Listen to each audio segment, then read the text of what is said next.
Yes, please. Hello, good हाँ afternoon जी, good afternoon. Sir. मैं अपनी बेटी के लिए बात करना चाह रही थी। She is right now when she turn 12 months, उसका स्किन बहुत ज्यादा स्केलिंग होने लग गया था, क्योंकि विंटर है यहाँ पर रांची में।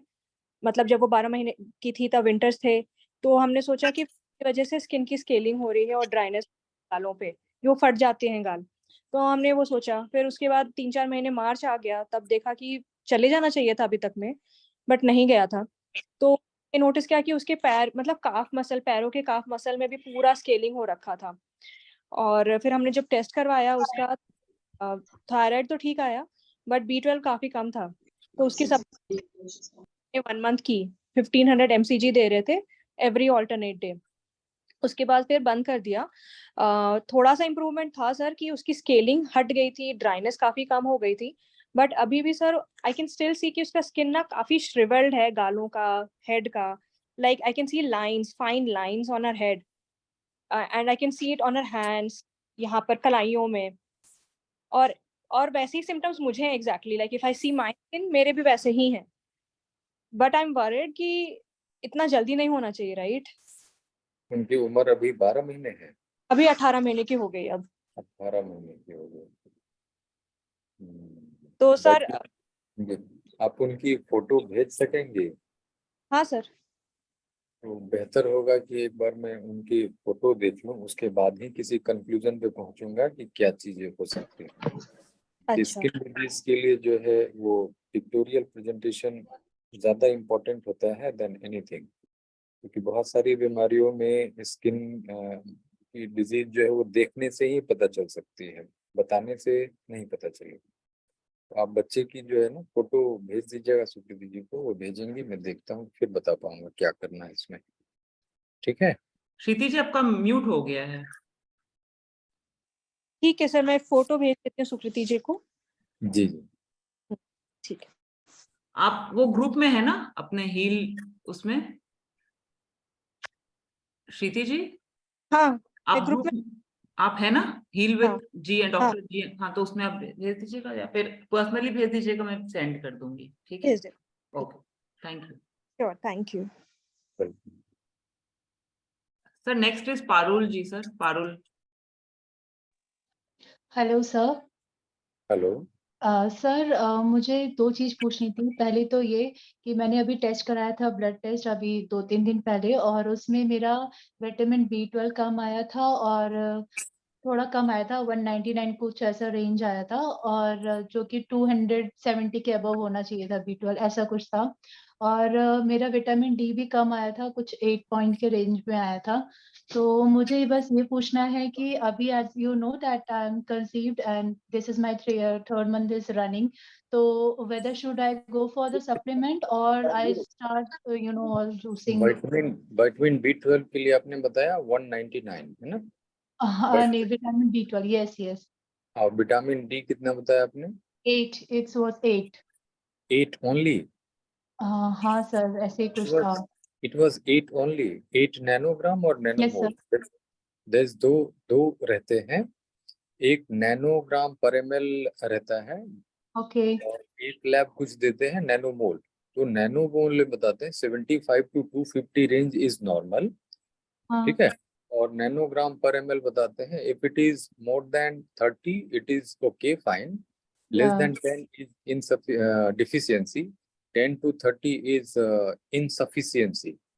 तो मिनिमम सर, 30 से ऊपर होना मेरा चाहिए। 8, मेरा विटामिन डी 8.36 है, और विटामिन वो B12 121। नहीं मैम, मैंने बोला आपको उसका यूनिट देखना होगा क्या है। नैनोग्राम में दिया हुआ है वो 8, या अच्छा नैनोमोल में? सर, नैनोमोल के हिसाब NG लिखा है। एनजी, विटामिन, हाँ। Nanogram, it's okay fine. तब ये 30 के ऊपर होना चाहिए, है ना? ओके। और हाँ। आपका जो है वो 8 आ रहा है, तो is not too good. I hmm. Think you should go for supplement, क्योंकि okay. Vitamin D is such इसे मैं विटामिन नहीं बोलता हूँ, it actually it is a hormone that plays 4,000 different biochemical reaction in your body, okay. and it's very very important for your hmm. bone health and all, and even for mental health. So it is very important. अगर ये कम है तो for the time being you should go for supplement for sure. Sir उन्होंने doctor ने जो supplement दिया उन्होंने बोला वीक में वंस एक छोटा सा टैबलेट दिया है वो बिल्कुल खाने बिल्कुल के लिए और बिल्कुल सही विटामिन है। B12 का भी स्टार्ट कर दूं बिकॉज इट्स 121 आपने 199 बताया था शायद। सॉरी वो गलत बताया था सर अभी मैंने देखा 121 pg ml करके लिखा है। हाँ, मैं ये बताता हूँ कि ज्यादातर जो वीगन्स हैं जो रॉ डाइट लेते हैं उनमें विटामिन डी और विटामिन B12 डिफिशियंसी होने के चांसेस बहुत ज्यादा होते हैं, है ना, बहुत ज्यादा होते हैं, क्योंकि आप जो पुरानी लाइफस्टाइल में रहते हैं, जो मिल्क नॉन वेज वगैरह लेते हैं, तो विटामिन B12 और डी आपके बॉडी में सफिशिएंट होता है और स्टोर्ड रहता है बॉडी में, और जब बॉडी उसको यूज कर लेती है उस स्टोर को तो फिर डिफिशिएंट होने लगते हैं। और दूसरा B12 जो गट का बैक्टीरिया बनाता है, बट अभी की जो लिविंग लाइफस्टाइल है उसमें हाइजीनिक रहते हैं कि वो गट का बैक्टीरिया जो सॉइल में है वो हमारे गट में जाकर हैबिटेट बनाता है और वो बनाता है, तो हमारे गट में विटामिन B12 की डिफिशियंसी बहुत सारे लोगों को, इवन नॉन वेजिटेरियन लोगों को भी देखने को मिल रही है। उसके बहुत सारे कारण है, उससे डिटेल में मैं नहीं जाना चाहूंगा, लेकिन अगर कम है तो आपने सप्लीमेंट लेना चाहिए without any hesitation to have good health. कितने mg का लूं सर अभी फिलहाल? वो मैं सुकृति जी को बता दूंगा, वो ठीक आपको है बता सकते हैं। ठीक है। एंड दूसरा क्वेश्चन मुझे पूछना था सर कि जो बच्चों को वैक्सीनेशन होता है जैसे बेबी बॉर्न होता है तुरंत डॉक्टर लोग वैक्सीनेट कर देते हैं, तो मैंने एक जगह से सुना भी है कि अगर बच्चे को वैक्सीनेशन नहीं करेंगे शुरू में तो बच्चे को ब्रेन फीवर हो जाता है। इज इट ट्रू सर, या मतलब मैं देखिए organic baby?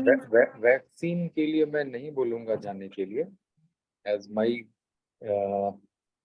perception. If you give him this natural lifestyle, if you are planning for, then I don't think there's need of any vaccine. Body has got immense capacity to fight any infection, but हम लोग उसके intelligence को भूलते जा रहे हैं। आप मुझे ये बताओ, ये एलोपैथिक साइंस का हिस्ट्री कितना पुराना है? मैं एक एलोपैथिक डॉक्टर हूँ, इस साइंस का हिस्ट्री कितना पुराना है और वैक्सीन की इजाद कितने सालों पहले हुई? क्या उससे पहले लोग नहीं बचते थे? क्या उससे पहले लोग जिंदा नहीं रहते थे बिना वैक्सीन के? है ना, यू गॉट इट। यस। तो ये एलोपैथिक साइंस की हिस्ट्री बहुत पुरानी नहीं है। 1900 समथिंग में the first antibiotic came, that was penicillin, that is chance finding, और उसके बाद लॉट्स ऑफ एंटीबायोटिक केम। उससे पहले क्या लोगों को इन्फेक्शन होते थे तो लोग नहीं बचते थे। It is not like that, so I will not suggest to go for, but you should have your own clarity. This is my perception, my view. I'm telling you, जब तक मुझे ये clarity नहीं थी, I used to go for vaccination, but in COVID time, COVID की मैंने vaccine नहीं ली है. I'm not vaccinated with COVID, and I did all duty. जो मैं डॉक्टर हूँ, जो मैं अपनी क्लिनिक करना और पेशेंट देखना और even emergencies to look after patient, everything I did without any fear. और मेरे घर के सारे लोग पॉजिटिव आए, मुझे भी फीवर, बट कई बार मैंने टेस्ट कराए। I went for 4 times in last 2-3 years जो भी कोविड के स्पैन रहे हैं, but even a single time I didn't get positive report Covid, है ना। So you have to believe your body's intelligence, and you have to go for your own clarity and decision. I'm not claiming anyone. मुझसे लोग पूछते हैं तो मैं बोलता हूँ मैंने नहीं लिया है। Now you have to judge yourself what you have to do. Okay, thank you so much sir. Sir आप, मुझे ऐसे लगता है इंडिया के एक ऐसे डॉक्टर हैं जो एलोपैथिक में होते हुए भी आप नेचुरल चीज को इतना सपोर्ट करते हैं, and really I very much admire you sir. Thank you so much मेरा काफी डाउट क्लियर करने के लिए। Thank you sir.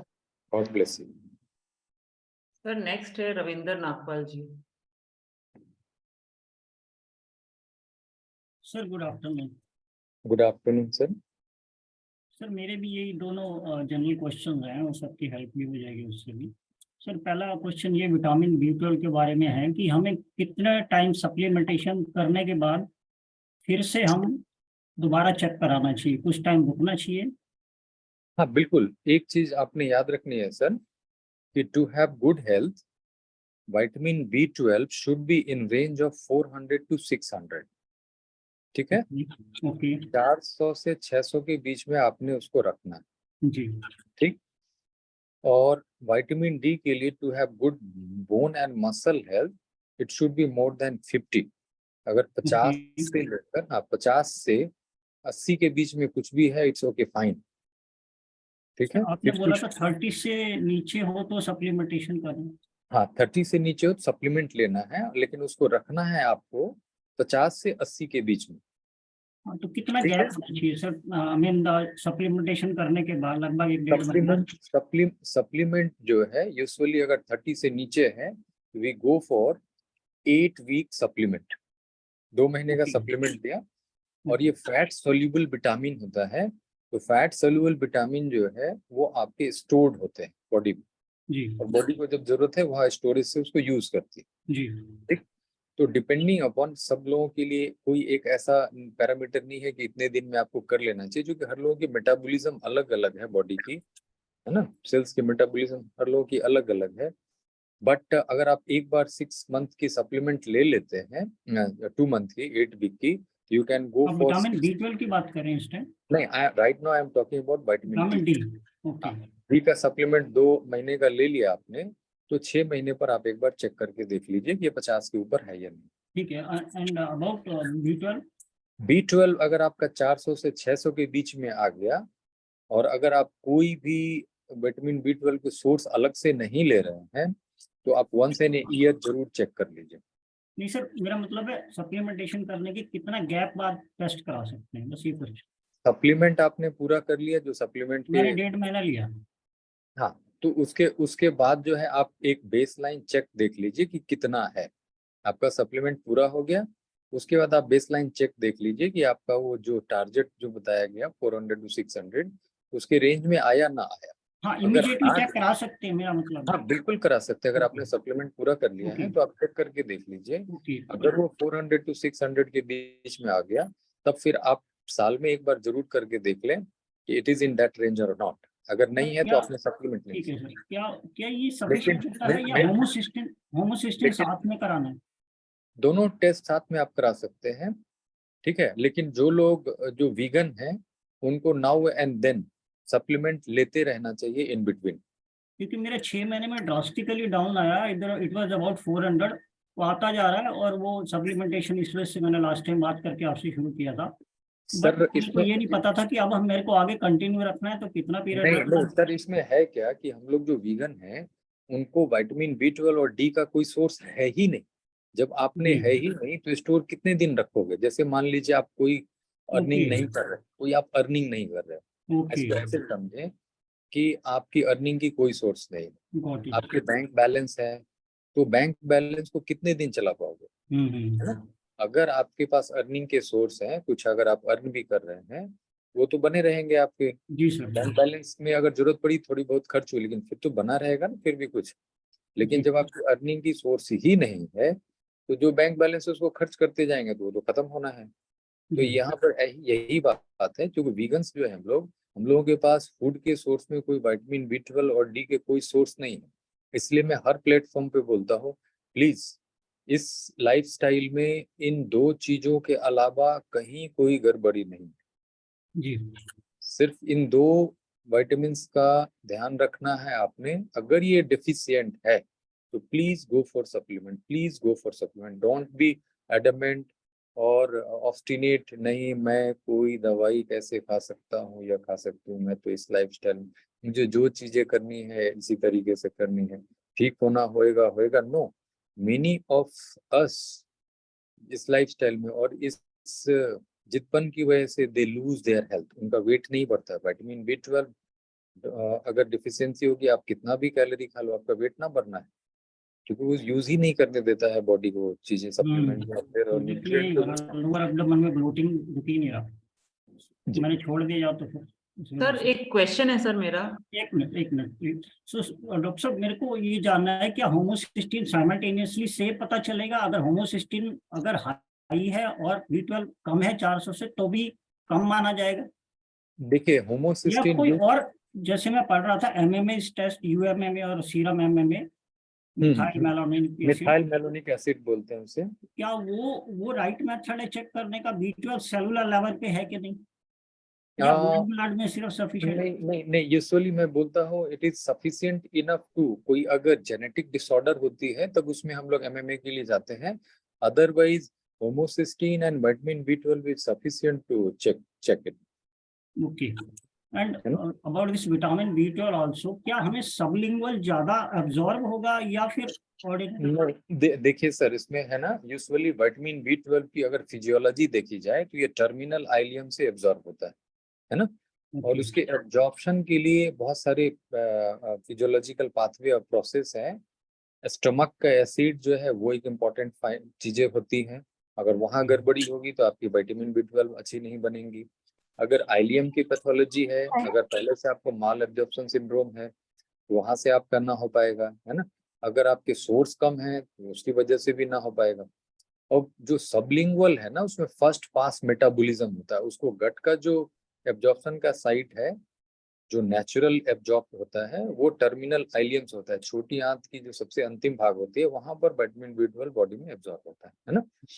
और सबलिंगुअल जो है एब्जॉर्प्शन, यहाँ ब्लड फ्लो ज्यादा होती है, कुछ कंपनियां जो है वो सबलिंगुअल भी, लेकिन उसकी बायो अवेलेबिलिटी कितनी है this is not yet known. अभी जो भी है ना ह्यूमन बीइंग्स, हम लोग इमेजिनेशन कर करके जितना जल्दी हो सके फास्ट एंड फ्यूरियस बनने में लगे हुए, हर चीजों को बाईपास कर रहे हैं। नेचर ने तो अभी तक बना के रखा है आपको कि टर्मिनल आइलियम में विटामिन B12 को एब्जॉर्ब होना है, अब आप उसके साथ छेड़छाड़ करके सबलिंगुअल करने की कोशिश करो कि यहाँ से एब्जॉर्ब हो जाए।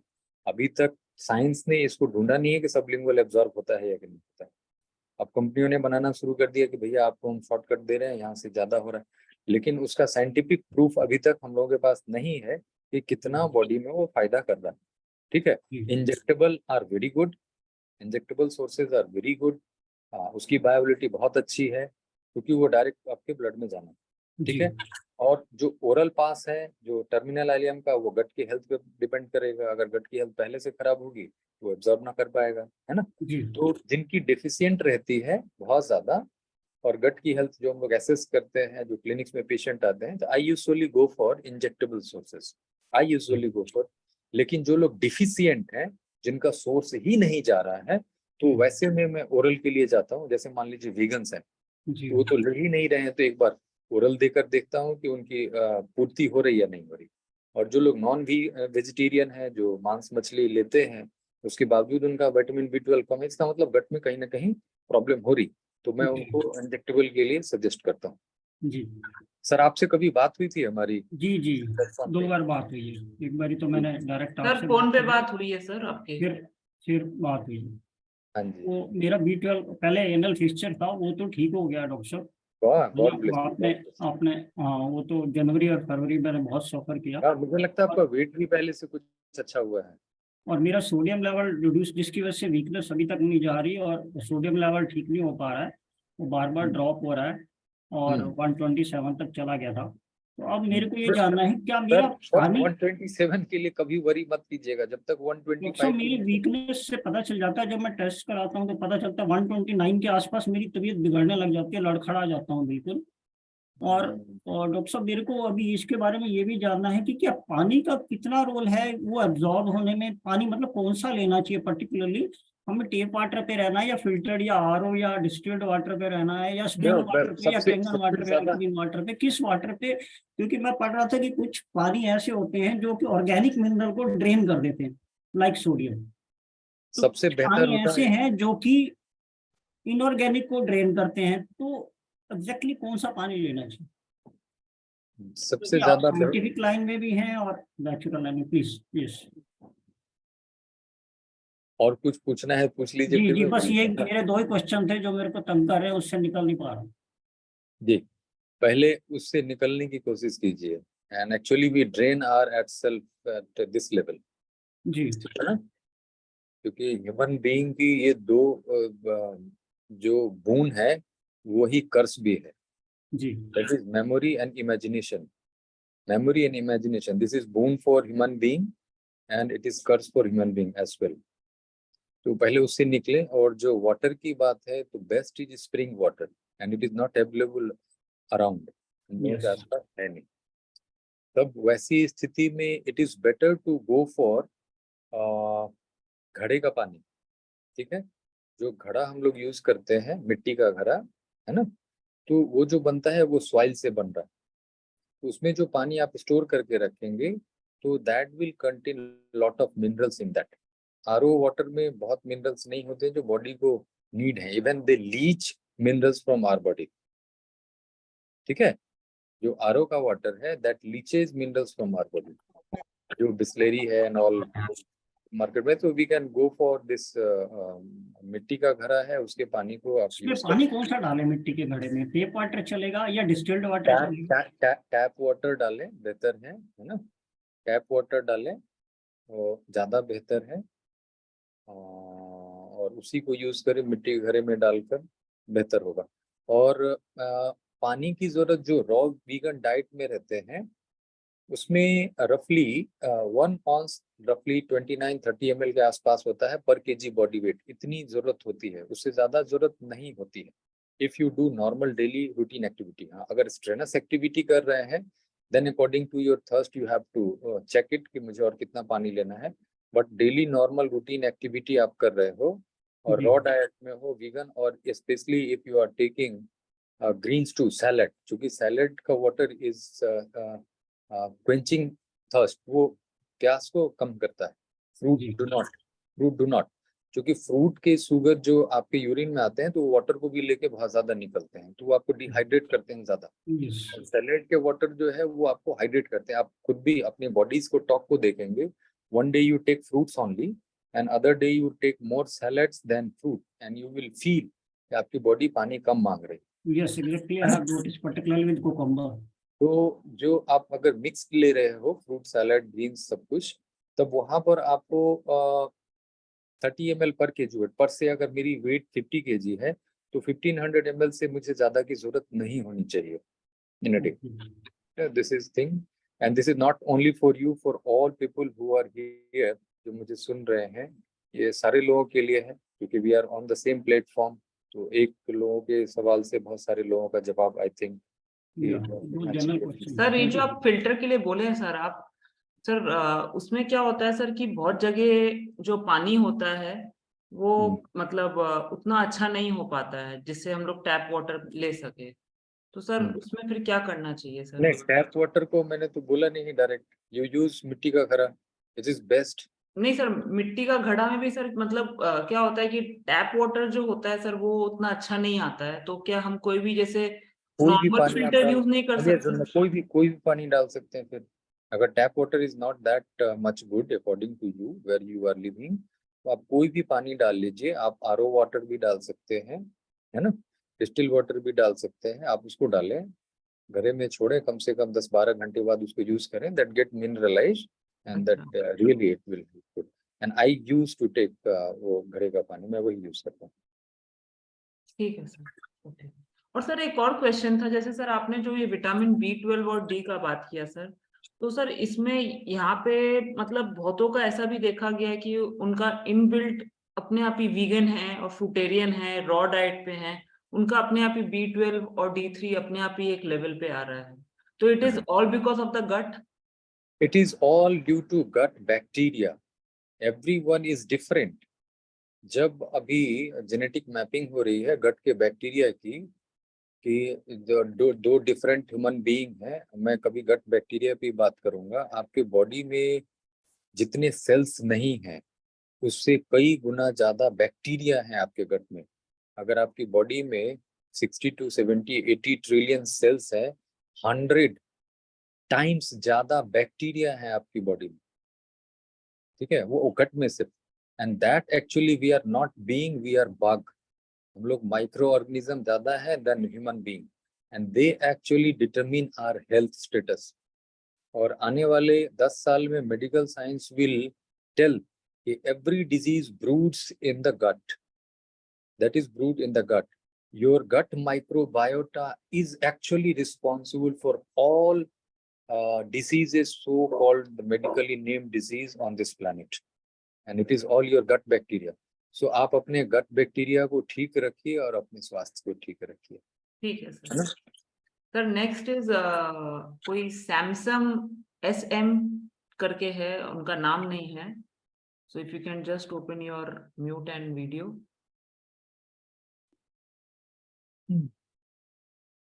सैमसंग, यस, ओ हाँ प्रभा, हाँ ठीक है, हाँ प्रभा जी। हाँ सर, नमस्ते नमस्ते मैम। सर। मुझे अभी आज 5th डे है, मेरे को 5 दिन पहले फीवर आ गया था,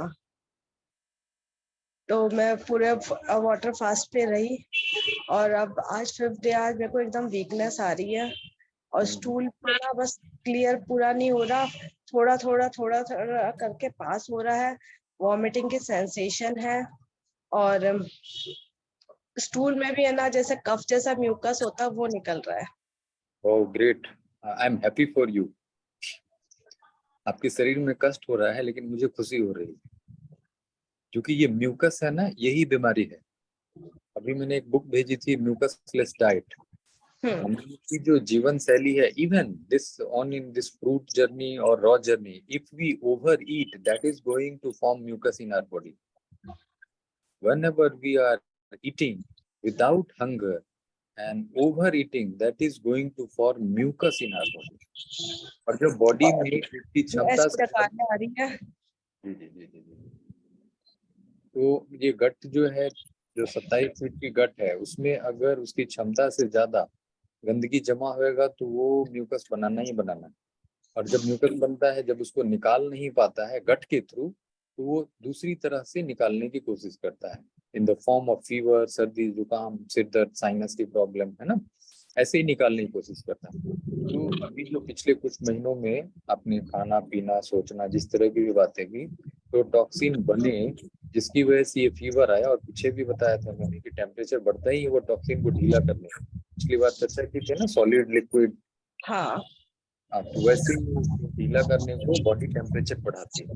जब टेम्परेचर बढ़ाती है तो भूख खत्म होती है, भूख नहीं लगती है लोगों को। हाँ, भूख नहीं लग रही है मुझे। भूख की सेंस नहीं है, इसका मतलब बॉडी हमसे बात कर रहा है कि अभी खाने का काम रोक दो, मैं दूसरे काम में बिजी हूँ, ठीक है। और जो बुखार में खाने की कोशिश करते हैं, बीमारी और लंबी चलती है। यूजुअली 48 से 72 घंटे की फास्टिंग में बुखार चली जाती है। और मुझे लगता है आपकी बुखार तो एक दिन में ही चली गई थी, वाटर वही मैं फास्ट बोल में। रहा हूँ, हाँ वही मैं बोल रहा हूँ कि बॉडी यूजुअली विदर से क्लीन होती है तो max to max 48 to 72 hour में। और जो लंबे समय से इसमें रहते हैं वो 1 से 1.5 दिन, उससे ज्यादा बुखार उठता नहीं। तो उसके बाद जब बुखार चली जाती है तो हंगर आपका बहुत आता नहीं है, स्लो। इसमें इट में टेक 7 days 8 days, पूरा जो आपका पहले नॉर्मल जैसा एपेटाइट था वो आने में कितना वक्त लग सकता है। तो अगर आपको थोड़ी भूख लग रही है तो you can go for liquid diet, है ना। सॉलिड बिल्कुल नहीं लें, फाइबर बिल्कुल नहीं लें, अभी लिक्विड पे रहें, है ना। धीरे धीरे डाइजेस्टिव फायर को आने दें, और देन आपकी सिम्टम्स जो ये आ रही हैं चली जाएंगे। लिक्विड में क्या होगा, ये म्यूकस जो आ रहा है ना, वो गट के अंदर में जो भी गंदगी फंसी पड़ी होंगी, क्योंकि मैंने पहले ही बताया था इसमें बहुत ज्यादा टर्न्स होते हैं, है ना। ये जो पाइप है 27 फीट की, उसमें बहुत ज्यादा टर्न्स होते हैं, कहीं भी वो चीजें जाकर रुकी हुई हो सकती हैं गंदगी। लिक्विड से वो गंदगी को ढीला होना और उसको निकलना ज्यादा आसान हो जाता है। तो लिक्विड पे रहें 2 दिन, फिर धीरे धीरे आप सेमी सॉलिड पे आए, पल्पी पे आए, फिर सॉलिड फूड के लिए जाएं, ठीक है।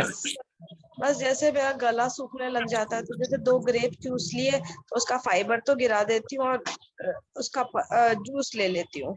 हाँ वैसे कर सकते हैं, बिल्कुल कर सकते हैं, च्यू करके जो है जूसेस ले लीजिए। और पल्प जो अनार का रस चूस लिया और उसका जो पल्प है वो सब गिरा दिया।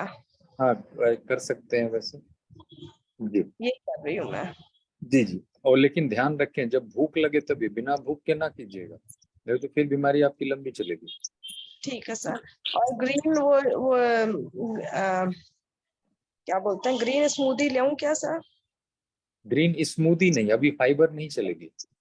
नहीं, उसको छान कर आपने बताया था ना। हाँ उसको स्ट्रेन करना है, बिना स्ट्रेन किए नहीं। तो स्मूदी ग्रीन, में जो है ना, स्मूदी में फाइबर रह जाता है। नहीं वो स्मूदी मेरे मुंह से निकल गया। वो ग्रीन वाटर आपने बताया था कि वो धनिया पुदीना पालक ये सबको ग्राइंड करके छान कर वो हाँ, ले लेने। सकते हैं। ठीक है सर। ठीक और है, नारियल पानी है क्या सर? जी कोकोनट वाटर बिल्कुल ले सकते हैं, लेकिन जो चीजें ले रहे हैं ना, स्पेसिंग जरूर दीजिए। स्पेसिंग बोलते हैं time to get digested. Usually हर घंटे लोग लेते हैं, that is very bad, very bad. उतना मेरे को भाई नहीं रहा है सर। हाँ, बस वही आपके भूख और प्यास के हिसाब से ही लेना है, ज्यादा करने की कोशिश नहीं करनी है, क्योंकि डाइजेस्टिव फायर अभी वीक होती है। इसमें डालोगे तो आप लिक्विड भी लोगे तो वो भी डाइजेस्ट नहीं होने वाला। और नौसिया वॉमिटिंग सेंसेशन रहता है। बिल्कुल, ये बॉडी की वॉइस है, that is voice of organism. Nausea का मतलब अंदर में अभी चीजें बाकी है ठीक करना, अभी उसको काम ना दें। काम देंगे तो वो थका हुआ है, हारा हुआ है, अभी उसको काम देंगे डाइजेस्ट करने को। नौसिया फीलिंग का मतलब है कि आपकी डाइजेस्टिव फायर, लिवर अभी और कुछ चीजें प्रोसेस कर रही हैं ठीक करने को। अभी उसको काम देंगे डाइजेशन का तो प्रॉब्लम बढ़ेंगे। ठीक है sir. Okay okay, thank you sir. Next है Sonia ji sir. Hello, sir. Hello. Sir, Yes, I can't see your face. Yes You're not visible. Yeah. Sir, I'm attending your third meeting this time, and I really look forward, for wait for it. You get so much knowledge, and I really appreciate whatever you are doing, the social work which you are doing on this platform. So मैंने आपको बताया था I've got gallbladder stones. तो इसके लिए मैं 2 months से फ्रूटेरियन diet पर हूँ। तो अभी मैं चेकअप के लिए डॉक्टर के पास गई थी। सो आई एम प्री डायबिटिक। तो मेरे सर लेवल्स आए थे लाइक, तो मेरा मीन ब्लड ग्लूकोज 131.2 आया था और HbA1c 6.2 आया था और ग्लूकोज फास्टिंग 100 आया था। So sir, is it alright for me to be on this food diet? Ma'am, fasting blood sugar should be less than 100. It is 100 है ना? और Yes. PP blood sugar should be less than 140. That is 132, perhaps you have said. Yes, yes. And your HbA1c 6.2. Yeah. Okay. So fasting is on borderline, equal to 100 more than that is called on 2 occasions we say diabetes. And HbA1c for normal healthy person should be less than 5.7. If it is in between 5.7 to 6.4, that is called impaired glucose tolerance. That is pre-diabetic. Okay Yeah. तो अभी का जो आज का status जब भी आपने कराया उस दिन की ब्लड ग्लूकोज की कहानी ये थी 100 and 132. बट HbA1c की कहानी है that is report of last 3 month में what was the blood glucose level in your blood. Okay, तो इसमें जो आप फ्रूट जर्नी कर रहे हो तो इसमें जो हाई ग्लाइसेमिक फूड है उसको मैं लेने के लिए मना करता हूँ usually. The high glycemic index Which usually one? these are banana, mango, grapes, है ना, and chiku, sapota. These 4 are high glycemic index fruits. इसको usually मैं मना करता हूँ. और दूसरा at least 14 hour और more fasting must be there. क्योंकि 14 घंटे की फास्टिंग या उससे ज्यादा में इंसुलिन सेंसिटिविटी आपकी बॉडी की बढ़ जाती है. क्योंकि type 2 diabetes is mostly due to insulin resistance, है ना, इंसुलिन रेसिस्टेंस. तो आप अगर फिजिकल एक्टिविटी में अपने को एंगेज रखे हैं, 14 घंटे से ज्यादा की फास्टिंग कर रहे हैं, तो इंसुलिन सेंसिटिविटी बढ़ती है. तो आप फ्रूट ले सकते हैं, you can enjoy, but yes not more than if you are physically active तो 1600-1700 कैलोरी से ज्यादा ना लें तो ज्यादा बेहतर है. जो नॉर्मल डाइट लेते हैं तो उनको तो हम लोग 1200 कैलोरी से ज्यादा लेने को नहीं बोलते हैं, डायबिटिक पेशेंट है. अदरवाइज आप प्री डायबिटिक में हो तो 1400-1500 कैलोरी तक यू कैन यूज, बट उसको बर्न भी करना है, जो फिजिकल एक्टिविटी में अपने को एंगेज रखना है. ठीक है, तो you can go for it. So one more question I have, like I visited my regular doctor for my checkup. So like he said, I told him that I'm on fruit diet, so he was not happy with it, and he said that your protein levels are going to be you're not getting protein at all. So मैं किसी भी तरह convince नहीं कर पाई उनको. I told him हाँ कि like ma'am protein की जो कहानी है ना, आप जो प्रोटीन खाते हो वो बॉडी में कैसे एब्जॉर्ब होता है आपको पता है? You don't know. no It sir is मेरे को नहीं. it is for we all. Protein is made up of carbon, hydrogen, oxygen, nitrogen, sulfur and phosphorus. These are different inorganic elements जिससे आपकी बॉडी में प्रोटीन को बनना है. Selenium and etcetera etcetera, sulphur.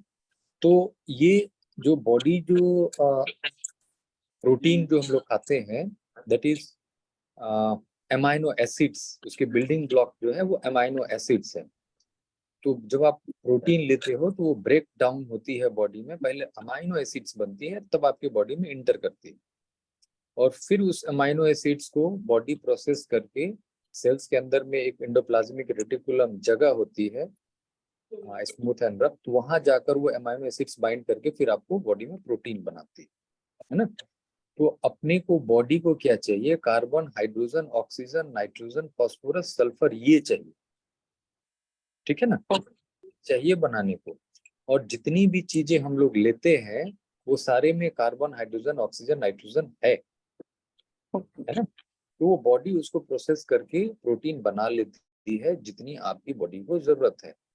Okay. है ना. बाहर से प्रोटीन, मैं तो 3 साल से कोई प्रोटीन सप्लीमेंट नहीं ले रहा हूँ अलग से, है ना. बट प्रोटीन के जो अच्छे सोर्सेज हैं like greens, they are good source. Even जो हेल्थ जर्नी से थोड़ा इंप्रूव करते हैं तो मैं स्प्राउट्स के लिए बोलता हूँ, you can go for sprouts. Even micro greens, they are good source of. अगर प्रोटीन की बात जिनकी डाउट बहुत ज्यादा रहती है फिर मैं वहाँ.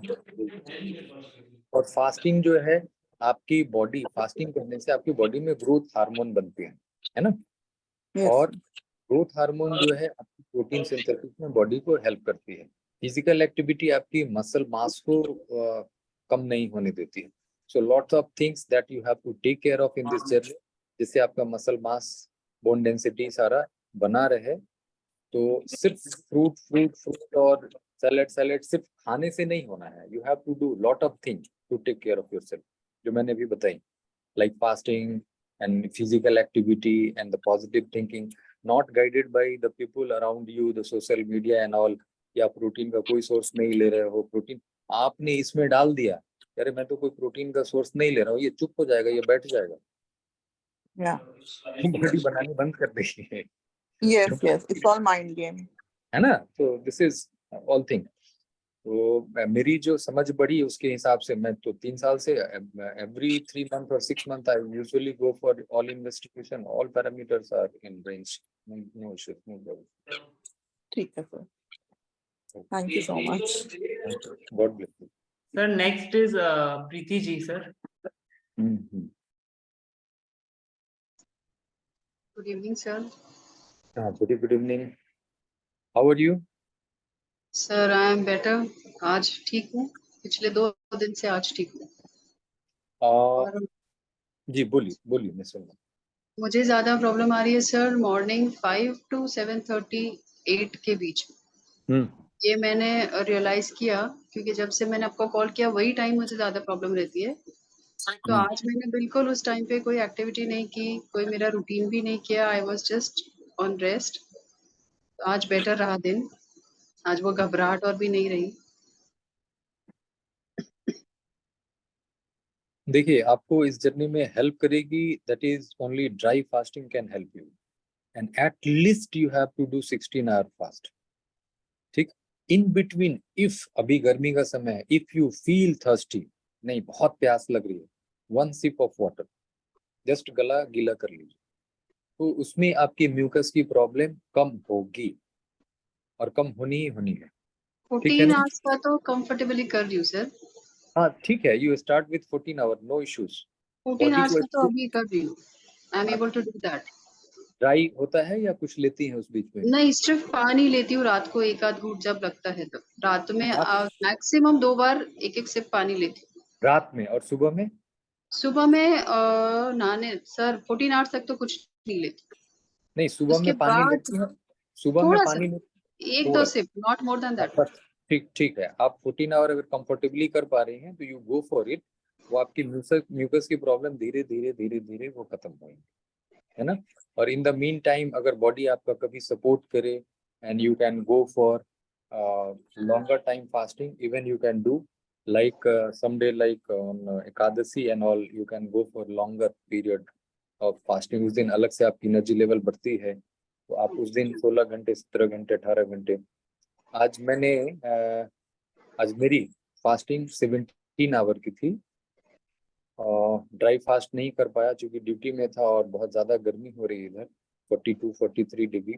फ्यू सिप्स ऑफ वाटर, और उसके बाद मैंने एक कोकोनट वाटर लिया and then after 1.5 hour I felt thirsty and hunger भी।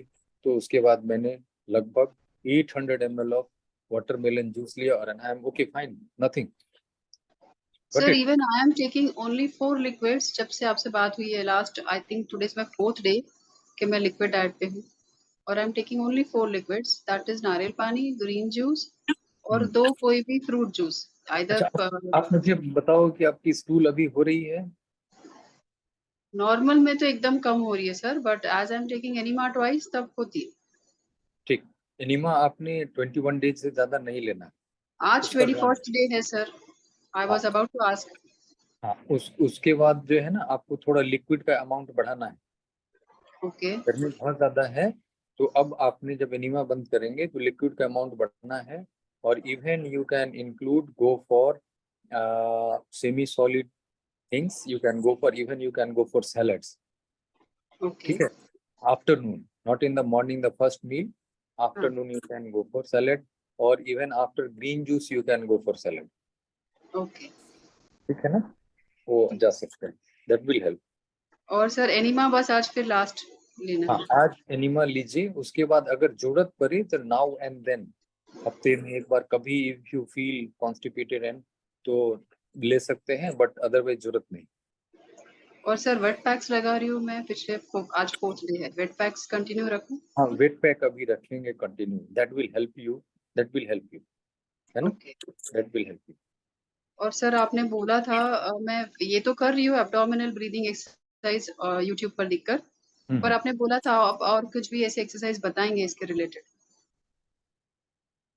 हाँ, that is called mindful breathing. Actually, all of you on this journey might have heard the Ida Nadi and Pingala Nadi and Sushumna Nadi. आप लोगों ने सुना होगा, पढ़ा होगा, देखा होगा, है ना।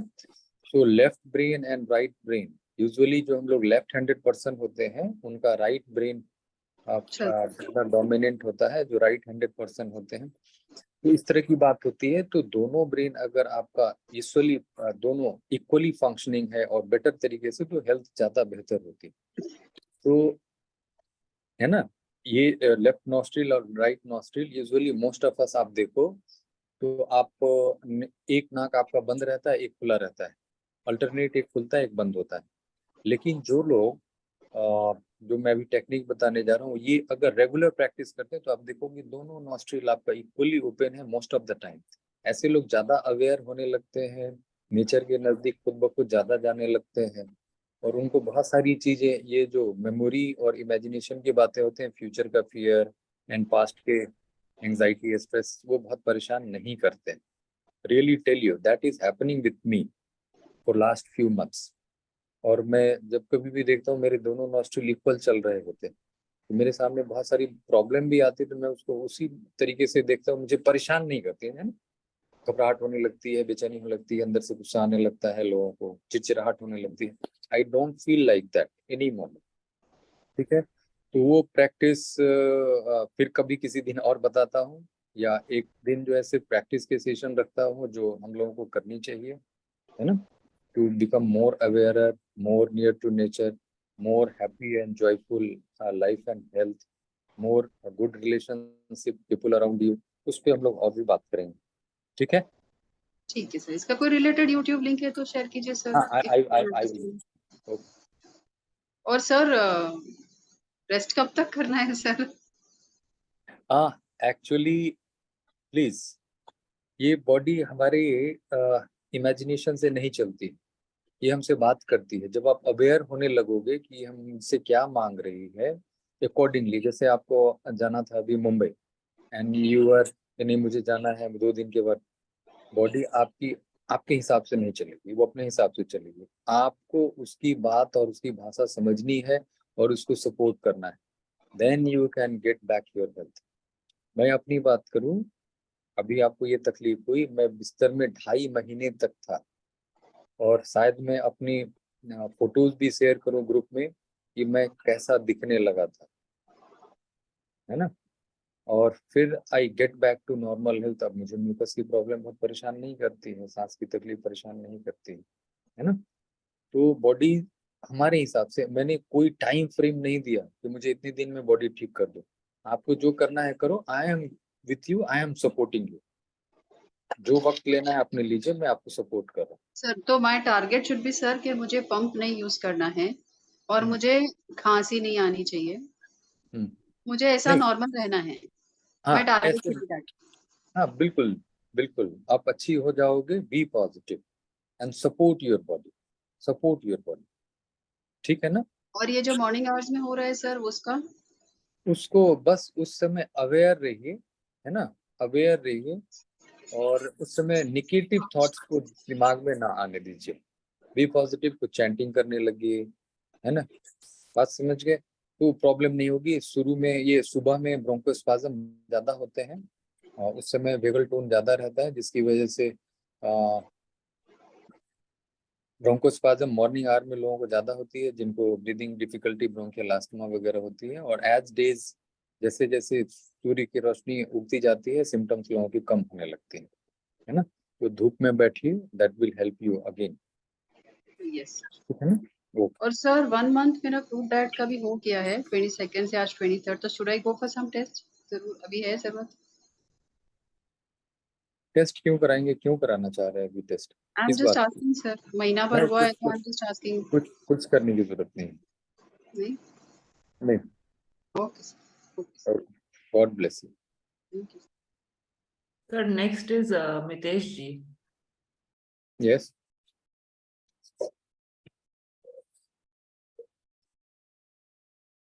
हाँ मितेश जी, आप अपना अनम्यूट कर लीजिए। Hi sir, this is Hello. first time I'm joining this group. Yes. So this is the 6th day I've started my fruit fasting. Okay, fruit diet. So मेरा problem ये है कि fungal infection हो रहा है back of the neck and in private part also. So I had first used the allopathy medicine, but was not getting any results because it was coming again and again. And then once I used the homeopathy also, but again that was also some blunders only, but it is not getting cured. So my friend over here, Pooja, is there. She had suggested to go for a fruit diet, so I've started it. आपकी जो problem हो रही है ना, that is called tinea corporis and tinea cruris, और इसको fungus बोलते हैं, मोल्ड्स बोलते हैं। और ये स्किन डिजीज नहीं, एक्चुअली गट में जो मोल्ड्स आने लगते हैं, बैड मोल्ड्स, कुछ गुड मोल्ड्स भी है, यानी गुड फंगस भी है आपके गट में, कुछ बैड फंगस भी है। तो जो बैड फंगस है जो गट में आते हैं, उसके मैनिफेस्टेशन आपके स्किन में आने लगते हैं, है ना। और जो बाहर से जो भी दवाइयां ले रहे हैं, that all are suppression for the time being, वो सिम्टम्स को कम कर देते हैं। फिर आप दवाइयों को बंद करो, फिर से वो सिम्टम आने लगते हैं। और स्पेशली इन समर, है ना, ठंडी में आपकी प्रॉब्लम थोड़ी कम हो जाएगी, गर्मियों में फिर से वो परेशान करना शुरू करेंगे, ठीक है। क्योंकि दे डोंट लीव देयर नीच, कहाँ, द सोर्स इज गट, वहां से क्लीन नहीं हुआ। तो जब तक ये गट की प्रॉब्लम क्लीन नहीं होगी, तब तक ये स्किन की प्रॉब्लम जाने वाली नहीं, है ना। And it may take time. ये 27 फीट की नली है, इसमें कितने मोल्ड और कितने सालों से पड़े हुए हैं, और इसको जाने में कितना वक्त लगेगा, नो वन नोस, ठीक है। तो ये रॉ जर्नी जो है, raw journey, not I am talking about the fruit only, ठीक है।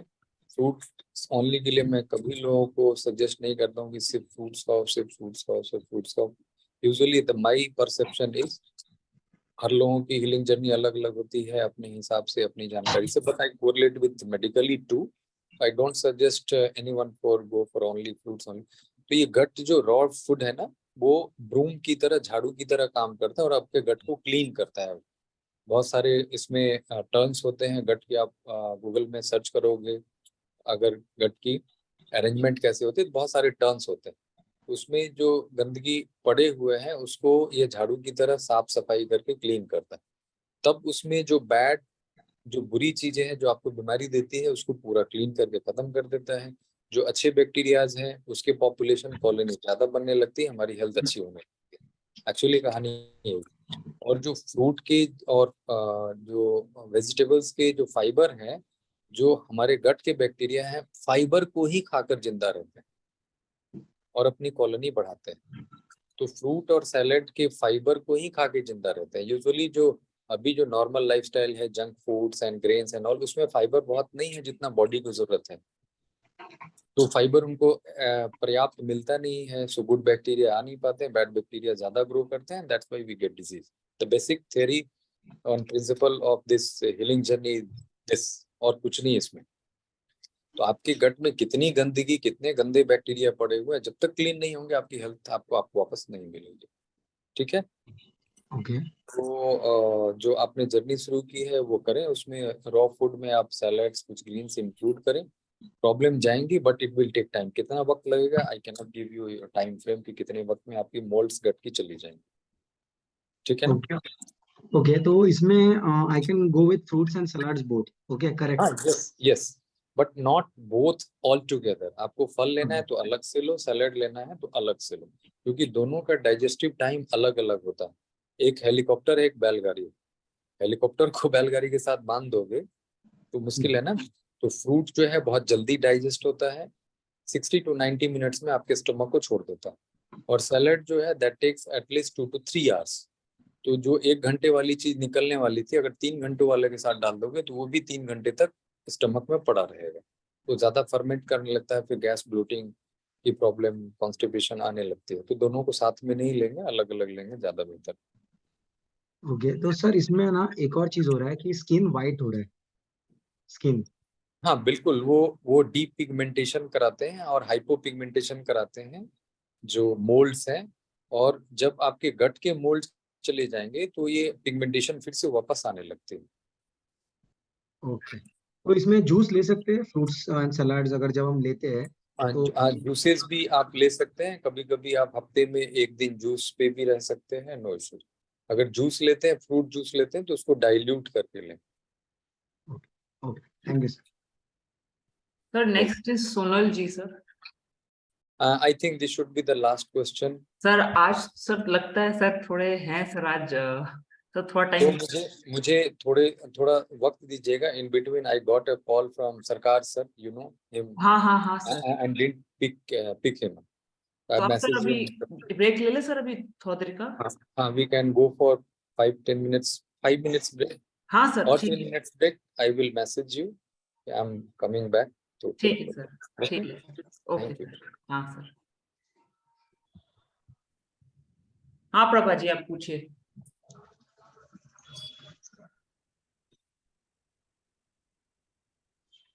सर हाँ बोलिए मैम, आई एम हियर। हाँ सर वीडियो अच्छा ठीक। हेलो। हाँ सर हाँ मैं ये बोलिए। बोल रही थी कि मैं थायराइड की जो गोलियां ले रही थी और B12 और D3 का सेशन ले रही थी, तो वो अभी कंटिन्यू रखूं कि? नहीं, अभी till fasting you don't go for it. जैसे ठीक। अभी करें, जब तक बिल्कुल ठीक ना हो जाए, बिल्कुल हाँ, नॉर्मल में ना आ जाए, तब तक उसको ना लीजिए। एल्ट्रोक्सिन वगैरह कुछ भी नहीं लो? नहीं, अभी कुछ मत लीजिए। ठीक है sir, thank okay, you. Welcome. Sir अब सोनल जी हैं सर, और अभी मैं सबसे रिक्वेस्ट करूंगी थोड़ा सा अपना क्वेश्चंस थोड़ा फास्ट लें, ठीक है ना, काफी टाइम हो गया है इसलिए। सोनल जी प्लीज कंटिन्यू। हाँ सर मेरा भी 50 डेज फ्रूट डाइट पे थोड़े टाइम से ककुम्बर एंड टमाटर लेना शुरू किया है। तो और जैसे कि अभी पायल जी मीन्स वो पारुल जी को कहा कि विटामिन B12 और ये D डेफिशिएंसी, तो अगर हमें विटामिन B12 के लिए अगर जो आप सप्लीमेंट्स बोल रहे हैं, तो सप्लीमेंट्स के बदले अगर स्प्राउट्स लेते हैं या ऐसा, तो वो सूटेबल है या सप्लीमेंट ज्यादा बेटर रिजल्ट है? अगर अगर अगर आपकी बॉडी में डिफिशियंट है तो सप्लीमेंट के लिए जाना ही चाहिए मैम, है ना? ओके। शुड गो फॉर हाँ सप्लीमेंट। हाँ, और सर वो जो मैंने आपको लास्ट टाइम जो क्वेश्चन पूछा था, वो पेन में अभी थोड़ा बेटर है, लेकिन मेरा 90% या फुल 100% फ्रूटी होता है। कभी कभार वीक में 1-2 बार सलाद जाते हैं। हाँ, बस एक मील भी अगर आपने सैलेड का ले लिया ना पूरे दिन में तो वो अच्छा है, बेहतर है। एक ओके मील सर। कम से कम सैलेड का जरूर लीजिए, हाँ ठीक है? वो काफी हाँ है। हाँ, okay sir, thank you. God bless you. Thank you sir. Sir next is Ananya दास।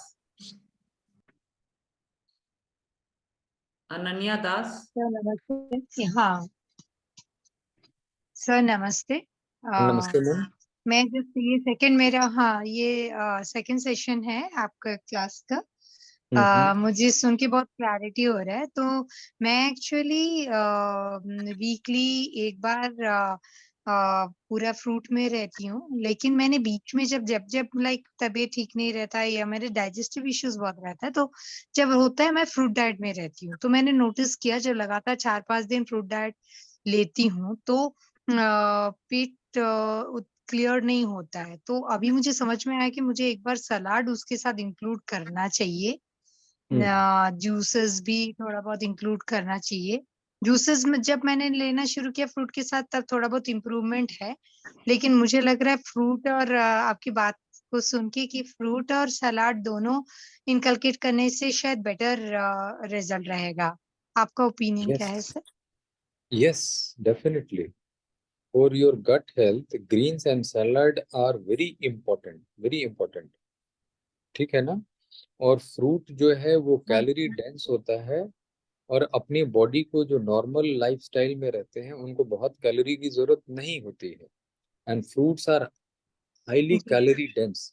वो आपको आगे चल के फैटी लिवर, डिसलिपिडीमिया, अगर आप फिजिकली बहुत एक्टिव नहीं, जैसे मान लो आप 2000 कैलोरी ले रहे हो, ठीक है, तो आपकी बॉडी, आप कुछ ना कर रहे हो, सिर्फ बिस्तर में आप पड़े हुए हो, आपके हाथ पैर बांध दिए जाए और 24 घंटे आपको खाना दिया जाए, फ्रूट खा रहे हो, तो आपको 2000 कैलोरी मिल गया। उस 2000 में रफली 1000 कैलोरी बॉडी यूज कर लेती है फिजियोलॉजिकल एक्टिविटी में। आपने कुछ नहीं किया, बस बिस्तर में पड़े हुए। अब ये 1000 कैलोरी जो एक्स्ट्रा आपकी बॉडी में बच रहा है वो आपको प्रॉब्लम देने वाला है अगर आप उसको खर्च नहीं कर रहे हो, तो वो जमा होगा, है ना? जैसे मान लो आप 2000 रुपये हर दिन कमा रहे हो और 2000 रुपये हर दिन खर्च कर रहे हो, तो जमा तो आपने कुछ ना किया। लेकिन आप 2000 कमा रहे हो, 1000 खर्च कर दिए, तो 1000 आपका जमा हो रहा है, और ये जमा होना ही बॉडी में बीमारी पैदा करती है। दूसरे तरीके से समझे तो, है ना? ये आज के डेट में जितनी भी मेटाबॉलिक डिजीज हैं, ज्यादातर लोगों को क्या हो रही है? डायबिटीज हो रहा है, मोटापा हो रहा है, ब्लड प्रेशर बढ़ रहा है, थायराइड की प्रॉब्लम आ रही। तो जितनी बॉडी को जरूरत है उससे ज्यादा अगर आप दोगे तो बॉडी को प्रॉब्लम आनी ही आनी है, ठीक है? तो फ्रूट अगर आप लेते हो पूरे मील, पूरे दिन 4-5 मील, तो आपकी कैलोरी बहुत ज्यादा बॉडी में चली जाती है, आप उसको खर्च ना कर पाते। और सैलेड लेते हो तो वो कैलोरी लेस भी होता है और उसमें माइक्रो न्यूट्रिएंट्स ज्यादा बेहतर है, जो बॉडी को और भी जरूरतें हैं उसको भी पूरा करता है, और वो ज्यादा हाइड्रेटिंग। फ्रूट जो है आपकी बॉडी से वाटर को हाइड्रेटिंग तो है, जो वाटर रिच फूड है, जो like watermelon and muskmelon and जो जूसी फ्रूट्स हैं, जो पल्पी फ्रूट है, वो आपको हाइड्रेट नहीं करते हैं, वो आपकी बॉडी से हाइड्रेशन को निकालते हैं। तो इसीलिए सैलेड आपका होना जरूरी है साथ में, जो आपकी बॉडी को अच्छे से सेलुलर लेवल तक हाइड्रेट करे, और हाइड्रेट करके आपकी बॉडी के वेस्ट को निकालने में हेल्प करे। वेस्ट जमा होना ही तो बीमारी होती है, तो वेस्ट को निकालने में हेल्प करें, क्योंकि वो वाटर जो है, जो सैलेड के वाटर है, वो एक्चुअली आपकी बॉडी में जो टॉक्सिन है उसको मूव करने में हेल्प करते हैं, ज्यादा बेहतर हेल्प करते हैं, ठीक है? तो उसको जरूर इंक्लूड कीजिए, आपकी बाउल हेल्थ भी अच्छी होगी। सर मेरा प्रश्न था कि जो क्रूसीफेरस है ना, जैसे कैरेट है, बीट है, तो वो like is it okay for people with a little weak stomach? I mean easy to digest? कोई कोई कहते हैं कि cruciferous मैम थोड़ा difficult होता है digestion. मैम आपको अपनी बॉडी की वॉइस को सुननी है। मैं आपके गट में नहीं बैठा हूँ, आपकी बॉडी की वॉइस को मैं नहीं समझ रहा हूँ। आपको जी आपकी बॉडी में डालना है and how your body behaves, how it react, that you have to check it. आपने मान लीजिए एक दिन ठीक कैरेट, आपका बाउल उस दिन सुबह से शाम तक, दूसरे दिन तक हाउ इट बिहेव, कैसा फील हो रहा है आपके जी गट में, जो है ब्लोटिंग नहीं हो रही है, गैस नहीं बन रहा है, कॉन्स्टिपेशन फील नहीं हो रहा है, बर्पिंग नहीं हो रही है, बहुत ज्यादा फार्टिंग नहीं हो रही है, इसका मतलब it is okay, body likes it. आप इसको दोबारा भी डाल सकते हो। अगर आपने बीट डाला और बॉडी पेन एब्डोमेन हो रही है, पेट जकड़ा पकड़ा हुआ जैसा महसूस हो रहा है, ब्लोटिंग हो रही है, गैस बन रहे हैं, बर्पिंग हो रही है, फार्टिंग हो रही है, इसका मतलब body is not liking it, तो उसको आपने जी छोड़ना है। This is simple thing. जी इट इज नॉट लाइक कि मैंने ये प्रेस्क्रिप्शन लिख दिया, रॉ में आप कुछ भी खाओ, नहीं। You have to see, you मतलब have it to is observe basically your body. Trial and error, थोड़ा बहुत ट्रायल एंड एरर करके देखना है खुद कि कौन yes सा yes सूट बैठ yes रहा you है. have to observe yourself. Your body is with you and it will always guide you कि what is good for your body and what is not. Your body is more intelligent. It will guide you कि क्या आपको इस शरीर में डालना है। क्योंकि आप दर्जी के यहाँ जाते हो तो एक ही फिटिंग हर लोगों की नहीं सिलते हैं, हर लोगों की नाप अलग अलग होती है। यस, रॉ इज ओके, लेकिन आपकी बॉडी को कौन सा रॉ बेटर फील करा रहा है, that you have to look into it, है ना। ओके हाँ, ट्रायल कर दैट्स व्हाट सकते आई हैं। Under, it's not a general thing for everybody. Yes, it is for everyone. You have to exclusion method, heat and trial method. आप body में डालो and you हाँ ऑब्जर्व इट। एक दिन में या ना दैट्स पता चले, 2 दिन लगातार उसको डाल के देखो how body behaves and accordingly you go for it. sir, there are some vegetables which we cannot eat raw, so that we can steam and eat, isn't it, with very very little salt? That can be done, but again I will say it should be mixed with some raw salad too. क्योंकि जब आप उसको steam हाँ करते हो, या उसकी जो हाँ वाटर रहती है, जो हाँ जी डाइजेस्टिबिलिटी को और उसके इंजाइम्स जो होते हैं, if you are heating it जी मोर देन 40 और हाँ मैक्सिमम 42 डिग्री सेंटीग्रेड, उससे ज्यादा आप करते हो तो उसके इंजाइम जो ऑटो डाइजेस्टिबिलिटी होती है वो खत्म हो जाती है। जी नाउ इट इज पैलेटेबल, हाँ आपको टेस्ट अच्छा लगेगा, लेकिन उसकी इंजाइम जो मूवमेंट की इंजाइम रहती है, raw food actually it moves itself in your gut. उसको मूव कराने के लिए बॉडी को बहुत मेहनत नहीं करनी होती है। लेकिन अगर आपने उसको ज्यादा हीट पे अगर कुक कर लिया मोर देन 40 डिग्री और max to max 42 degree centigrade, जो कि आपके ओवन में और कुकर में और कहीं भी आप डालो, अगर आपने हीट उसको एक्सपोज किया तो इट इज वो जाना ही है उसके ऊपर, क्योंकि आप स्टीम भी करोगे तो बॉइलिंग पॉइंट पे ही आपकी स्टीम बनेगी, है ना। तो एंजाइम जो हम्म होती है, जो रॉ फूड के हैं, जो ऑटो डाइजेस्टिबिलिटी जिसकी वजह से होती है, वो खत्म हो जाती है। तो उसको मूव कराने हम्म के लिए साथ में कुछ ना कुछ वाटरी जो रॉ है, like salad, that you should take for sure. तब उसकी मूवमेंट हाँ हो वो पाएगी, तो नहीं मैं तो यू लेती विल हूँ. Feel more constipated definitely. हाँ अब ये देखना हाँ बॉडी मैं विल समझती हूँ. Talk like this, if I am not wrong. तो हाँ तो सर अगर कोई जैसे मैं एक ही बार लंच को मैं कुक लेती हूँ, तो थोड़ा जैसे बहुत थोड़ा ग्रेन कोई भी हो जो होल फूड है, उसके साथ सलाद और थोड़ा सा स्टीम वेजिटेबल, बहुत ही कम नमक और मसाले के साथ, बहुत कम, without oil if obviously. You have if you have no disease from before, yes अगर सर. कोई मेडिकली यस नेम डिजीज नहीं है, then जी it's okay, जी fine, you can go for it. It is not going to bother you. Okay okay And definitely, if you want to heal yourself, तब तो फिर सिर्फ raw के लिए जाएं तो बेहतर। ओके मतलब जब पूरा हील होने के बाद ही तब थोड़ा सा कुक्ड ग्रेन इंक्लूड करें. उसमें उसमें भी you cannot go all of sudden, उसमें भी आपको धीरे धीरे बॉडी की अडेप्टेबिलिटी लानी पड़ेगी, एक्लिमेटाइज करना पड़ेगा बॉडी को। You can not go for all of sudden कि 6 महीने से रॉ पे था और अचानक से एक बढ़िया सा कुक मील ले लिया, दैट यू कैनॉट डू। जब आपको हाँ ऐसी हाँ समझ सिचुएशन गई। आएगी then you have to go under the guidance of expert only, then you can go for ये कुक मील। ऐसा नहीं है कि आप अचानक से 6 महीने रॉ लिया और अचानक से आप कुक मील पे चले आओगे एक दिन। That is not going to happen. Hmm. वो आपको अच्छे से बहुत हाँ बढ़िया वाला हीलिंग क्राइसिस देने लगेगा। हाँ अच्छा समझ गई। मतलब अंडर सम गाइडेंस ये ट्रांजिशन जो भी है वो करना बेहतर है। Yes that will be good हाँ for you. Sir okay sir, thank you. Ananya ji, I think so now आपका कुछ क्वेरी सॉल्व हो गया होगा। Can we move on to the next question? Yes ma'am, surely. Thank you. Okay, Meenu ji, Meenu Bhandari, are you there?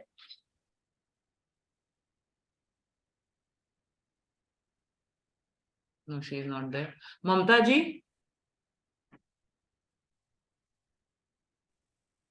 हाँ जी। Sir sir आप हैं? Yes yes हाँ sir, ये जो प्लेटफॉर्म है it is all because of Mamta ji sir.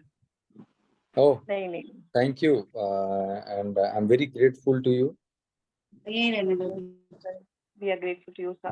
अच्छा सर, मेरा एक सवाल था। मैं पिछले 1 साल से ऑन एंड ऑफ मेरा मतलब रॉ फूड और कुक फूड भी कभी कभी बीच बीच में ले लेती हूँ। एंड कभी कभी मैं बताऊँ आपको, अभी तो वीट बिल्कुल छोड़ दिया है बट सब कुछ ले रही थी। तो मेरी बीमारियां सारी खत्म हो गई हैं। Also I had lot of diseases sir, बहुत सारी बीमारियां थी। तो बीमारियां सारी खत्म हो गई, लेकिन एक चीज जो है, मेरा कमर का दर्द जो है वो खत्म नहीं हो रहा है। तो वो थोड़ा पास में मेरे को प्रॉब्लम रहा है। मेरे 2-3 अबॉर्शंस हुए थे और अबॉर्शंस के बाद जो है मेरा पीरियड बंद हो गया था और वो आज तक पीरियड्स आया नहीं मुझे।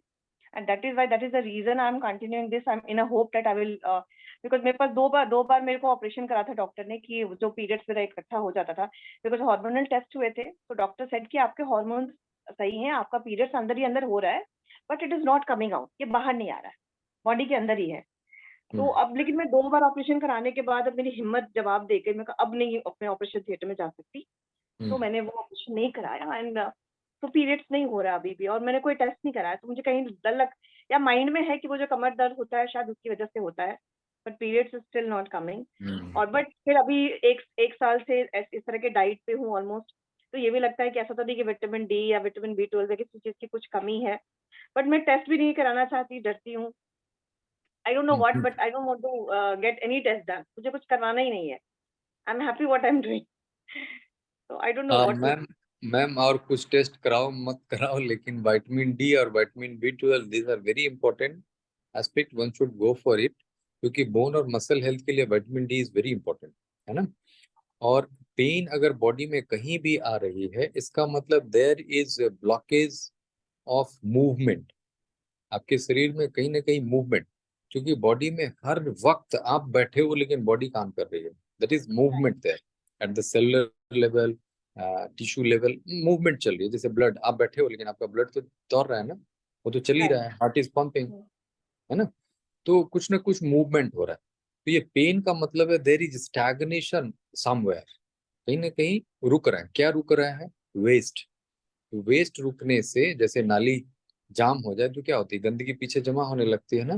तो वैसे ही जब मूवमेंट टॉक्सिन का फ्लो बॉडी में रुकता है देन इट गिव्स पेन, है ना। If toxins are in movement and they are coming out of our body, तो ये पेन की प्रॉब्लम नहीं आती, ठीक है। तो there is stagnation of waste toxin. मुझे वो लगता है कि वो जो पीरियड्स नहीं आ रहा है मेरा इतने सालों से, ऑलमोस्ट 2018 के बाद मैंने अपने पीरियड्स को देखा नहीं है कभी। आपकी उम्र कितनी है? Sir I am 44। 44। एक्चुअली ये पीरियड जो है ना समय, जो 44 45 अभी के समय में मेनोपॉज की उम्र भी आ जाती है इस उम्र तक, ओके। है ना। 45 जो है, 45 टू 50, पहले तो और भी ज्यादा 55 तक लोग पीरियड आते थे, लेकिन अभी जैसे जैसे लोगों की लाइफस्टाइल चेंज हुई है, अर्ली मेनोपॉज लोगों को हो रहे हैं, है ना। वो लोगों का देखा है 40 साल में भी, 45 साल में, नेक्स्ट में 50 साल जाते जाते मेनोपॉज में चले जाते हैं। That may be one problem. और स्टैग्नेशन जो हो रहा है तो उसको मूवमेंट देना है। सो बैक मसल एक्सरसाइजेज, और कभी कभी हम लोग की बैक मसल वीकनिंग होने लगती है, उसकी वजह से भी बोन पेन वगैरह आने लगते हैं. So back muscle strengthening exercises you should go for वो मैं कर डेफिनेटली. रही हूँ sir. I started doing that in the morning. Every day I am doing, and specially I am doing जो है स्पाइन को तो जो मजबूत करें जो yes exercises. I yes. Am doing that. I have started doing, I am very regular in that. मतलब तो एंड मुझे आराम भी है. ऐसा नहीं है, आप जो कह रहे हैं बिल्कुल सही. बिल्कुल. ये आराम भी एक दो है. दिन, मैम, ये एक दो दिन की कहानी नहीं होती है कि आप एक महीने से कर रहे हो और आपकी बैक मसल की राइट. स्ट्रेंथ नहीं आ जाएगी कि पेन चली जाएगी. ये आपको रेगुलर, ये that should be the part of your life, क्योंकि ओके. वो there is predilection of stagnation of toxin there. आप छोड़ोगे फिर से वहां टॉक्सिन जाके जमा होगा, फिर आपकी पेन आने लगेगी. तो वो ओके. आपके part and partial of life होनी चाहिए. रेगुलर, जैसे आपने कहा मैं रेगुलर कर रही हूँ, यू गो विथ रेगुलरिटी, ये प्रॉब्लम चली जाएगी. इन द मीन टाइम, क्योंकि इस लाइफस्टाइल में मैंने बोला सब लोगों की तो कम नहीं होती, लेकिन जिनकी कम हो उनको सप्लीमेंट लेना चाहिए. उससे प्रॉब्लम आपकी जो है वो कम होती है, और इवन वो टॉक्सिन को बॉडी से निकालने में भी हेल्प करता है. अगर विटामिन B12 और D आपकी कम है और आप उसको बहुत एडमेंट हो, ऑब्स्टिनेट हो कि नहीं मुझे लेना ही नहीं है, तो टॉक्सिन आपके बॉडी में ज्यादा रुकेंगे, क्योंकि ये दोनों चीजें आपके बॉडी से वेस्ट को निकालने में भी हेल्प करते हैं. क्योंकि विटामिन B12 अगर आपकी बॉडी में कम रहती है तो गट की मोटिलिटी कम हो जाती है.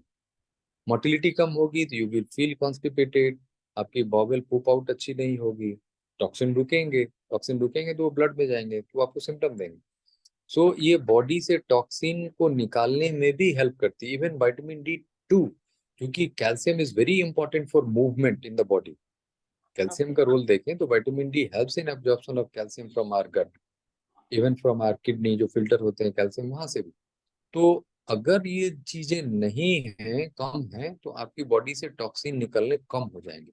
अगर रियली ये कम है तो इसके सप्लीमेंट लेने में कोई जिद पर नहीं रखनी है कि नहीं मैं नहीं लूंगा, मैं नहीं लूंगी. तो आप अपनी बॉडी में टॉक्सिन को रुकने के लिए इनवाइट कर रहे हो कि yes be there, okay. I am welcoming you, आप मेरे शरीर में रुको और मुझे और बीमार करो. बट सर जितने हम लोग जो वीगन्स हैं, हम लोग जो रॉ डाइट पे जो लोग हैं, हम सब लोगों का थ्योरी क्या होता है कि आज से 200 साल पहले ये दवाई नहीं थी या वो दवाई नहीं थी, तो लोग कैसे थे, और वेजिटेरियन तब भी हाँ लोग बिल्कुल, I agree with vegetarian you. तो लोग इसका तभी थे, जवाब तो फिर आज हमको क्यों विटामिन B12 विटामिन D लेने की जरूरत पड़ रही है? बिल्कुल सही सवाल किया आपने, और जितने भी लोग हैं इसको कृपया ध्यान से सुने. पहले के समय में हम लोग आउटडोर ज्यादा करते थे, है ना. आउटडोर जैसे बच्चे अभी क्या करते थे कि ज्यादा खेल कूद करते थे. अभी क्या है, ज्यादातर लोग रूम में मोबाइल लैपटॉप एंड गैजेट्स उसमें बिजी हैं. गाड़ी में बैठो, ऑफिस में जाओ, सब जगह एसी लगी हुई है. फिर वहां से निकलो, मॉल में जाओ, एसी लगी हुई है, कहीं शॉप में जाओ, आपके बॉडी में सन एक्सपोज आप कर ही नहीं रहे हो. जो नेचुरल फॉर्म, जो स्किन को आप एक्सपोज करो सन में, तो विटामिन D बनती है, ठीक है ना. और आप उतने देर एक्सपोज करते भी नहीं हो बॉडी को सन में. पहले अभी खुले जगह ज्यादा होते थे, अभी शहर में हर जगह कंक्रीट और इतने बड़े बड़े टावर की आपकी बॉडी में धूप लगनी नहीं है. पूरे कपड़े, आप पूरे दिन में कपड़े भी खोलते हो, एक बार जब वॉशरूम में जाते हो नहाने के लिए उतनी देर कपड़े खोलते हो, उसके बाद आप बॉडी को एक्सपोज कहाँ करते हो. सन बाथ किसी की डेली रूटीन में है क्या, कोई सन में बैठते हैं? No one. तो आपकी बॉडी में natural source is vitamin D, और आप जो है वो सनलाइट है, और आपकी स्किन बनाती है विटामिन D. तो आप स्किन को एक्सपोज नहीं करोगे और बोलोगे मेरे बॉडी में विटामिन D बन जानी चाहिए, नहीं बनेंगे, ठीक है. और अभी क्या किया गवर्नमेंट ऑफ इंडिया ने, जो इतनी ज्यादा जो लोगों को सन एक्सपोजर नहीं हो रहा है, तो फूड्स को फोर्टिफाइड कर दिया विद विटामिन D. बहुत सारे फूड जो हैं वो विटामिन D के साथ फोर्टिफाइड आ रहे हैं कि उसमें विटामिन D है ना. तो आप उसको ले रहे हो तो उससे बॉडी में पूरा हो रहा है. अब आपकी गट हेल्थ पे डिपेंड करता है, जो भी मैंने सेशन में बोला, टर्मिनल आइलियम एंड ऑल. और आपके स्टमक की हेल्थ पे, आपकी स्टमक की एसिड के हेल्थ पे डिपेंड करता है ना. वो मैकेनिज्म विटामिन B12 की अगर साइंटिफिकली समझना चाहें तो वो भी हम लोग कभी बात कर सकते हैं इस प्लेटफॉर्म पे, है ना. अगर और अच्छा ग्रो करते हैं तो we can have this chalk and desk and उस पे इलेक्ट्रॉनिक तरीके से कि आप लोग उसको साइंटिफिकली समझ पाओ कि क्यों नहीं बन पा रहा है. तो विटामिन D की ये कहानी हो गई. 12 की कहानी ये है कि सॉइल के bacteria actually they form vitamin D in our gut, vitamin B12 in our gut. Soil bacteria. तो अभी हम लोग जिस तरह के एनवायरनमेंट में जी रहे हैं, मिट्टी तो हम लोग शरीर में लगने ही नहीं देते।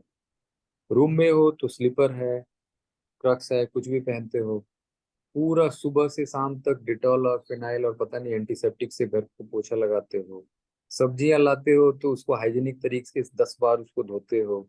अभी कुछ एंटीसेप्टिक्स आ गए कोरोना टाइम में कि सब्जियों को भी आप जो है वो धो डालो, उसके बाद यूज करो। सैलेड आप खाते नहीं हो, जो भी खाते हो उसको कुक कर रहे हो तो बैक्टीरिया वो हाई टेम्परेचर पे ऑलरेडी खत्म हो जा रहे हैं। तो शरीर में कुछ जाने कहाँ दे रहे हो आप। नहीं, जो मुझे ऐसा soil- लगता है कि जैसे चुकंदर हो गया या गाजर हो गया, ये सब अगर हम खाएं तो ऐसा नहीं कि विटामिन B12 हमारा पूरा होगा उससे, कच्चा जो है ये रॉ रॉ फॉर्म ये में। ये कोई जरूरी नहीं है। कुछ लोगों का गट ऐसा है जहाँ पर पहले से वो बैक्टीरिया बने पड़े हुए हैं, बैठे पड़े हुए हैं, तो वो बना रहे हैं, आपकी ओके। कमी नहीं हो रही है। आप रॉ फूड ले रहे हो, आपके बॉडी में वो बैक्टीरिया का हैबिटेट बन गया तो वो बनाने लगेगा, फिर आपको सप्लीमेंट की जरूरत नहीं होगी।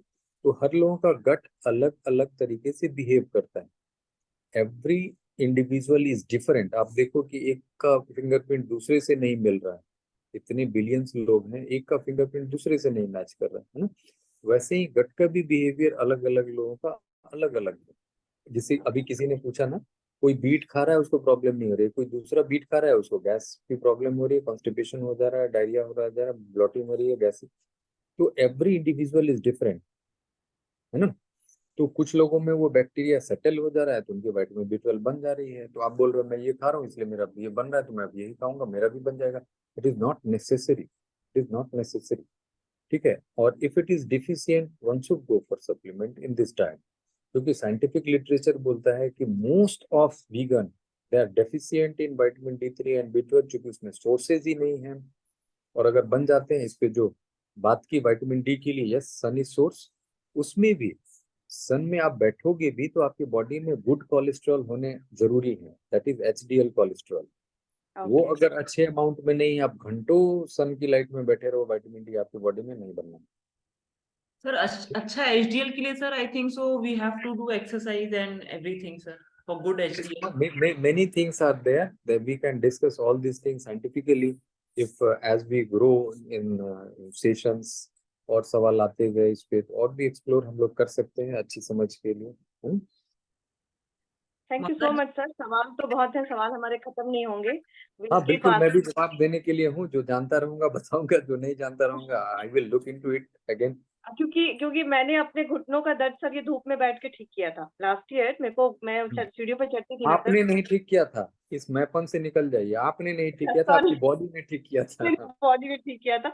तो मुझे वही कहीं ना कहीं कॉन्फिडेंस है कि मेरी बॉडी ठीक कर लेगी, तो वो चीज है। बट यस, मैं चेक करा लेती हूँ vitamin D and vitamin B12। मुझे हाँ, सुप्रीति जी ने विटामिन बोला था, डी और B12 चेक करा लीजिए, और बैक मैं करा मसल लेती हूँ। एक्सरसाइज करते रहेंगे, उसको ना छोड़ेंगे। Thank you so much sir, thank you so much. I welcome, am God so bless, God bless. Sir next is I think so Meenu Bhandari ji, आप खोल लीजिए अपना कैमरा। नमस्कार डॉक्टर साहब। नमस्ते सर। ये मैं पहली बार आपसे मुलाकात होगी। मेरे को किसी फ्रेंड ने रेफर किया था आपके बारे में। उन्होंने बताया था कि आपको भी एंकिलोजिंग स्पॉन्डिलाइटिस से सफर कर रहे थे आप कुछ समय पहले। मेरे को भी वो तकलीफ है, इस विषय से मतलब मैं आपसे कुछ बात करना चाहूंगा। जी बताएं सर। ये मेरा डिस्कवर हुआ था 2009 में, और फिलहाल मेरा ये तीसरा दौर चल रहा है, मतलब ये थर्ड साइकिल है। सेकंड साइकिल और थर्ड साइकिल के बीच में करीब 8 साल का गैप था जब मेरे को बिल्कुल नॉर्मल हो गया था मैं। मगर पिछले वही 1.5 साल से वापस काफी वेरुलेंट फॉर्म में आ गया वापस। तो वही जो नॉर्मली एलोपैथिक की जो दवाइयाँ रहती हैं, सल्फासुलाजिन, और पूरा मेरा जीवन, एक्चुअली मैं एक्टिव हूँ, अभी भी 67 इयर्स का हूँ, ऑफिस जाता हूँ, तो वोवरॉन के बिना मेरा काम नहीं चलता, इतनी ज्यादा दर्द रहता है बॉडी के अंदर में। मेरे को एक्चुअली एक्सेल SPA है, नॉन रेडियोग्राफी। तो कोई जानना चाह रहा था कि क्या करना चाहिए, आपने अपने आप कैसे सुधारा, थोड़ा सा बताएं इस बारे में। सर अभी तो जर्नी चल रही है, and I am doing great without medicine for last 3.5 years. I'm not taking any medicine. Even I went for biologics. गोलीमुमाब मुझे सजेस्ट किए गए थे सीएमसी वेलोर में, 4 डोजेज लिए, मुझे कोई बेनिफिट नहीं मिली। मेरे को भी ये पिछले महीने में बायोलॉजिस्ट के लिए रेकमेंड किया है, मगर मेरे बिल्कुल इच्छा नहीं थी लेने की। मगर कोई रास्ते भी नहीं दिख रहा है आगे, तो इसलिए मैं जानना चाह रहा था कि कैसे इसको मैनेज करें। देखिए, सबसे इम्पोर्टेंट है तो फिजिकली एक्टिव रहना, है ना, हर जॉइंट्स की मूवमेंट करना। Every joints of your body should have movement every day, you can not leave it even for a single day, and have good sleep.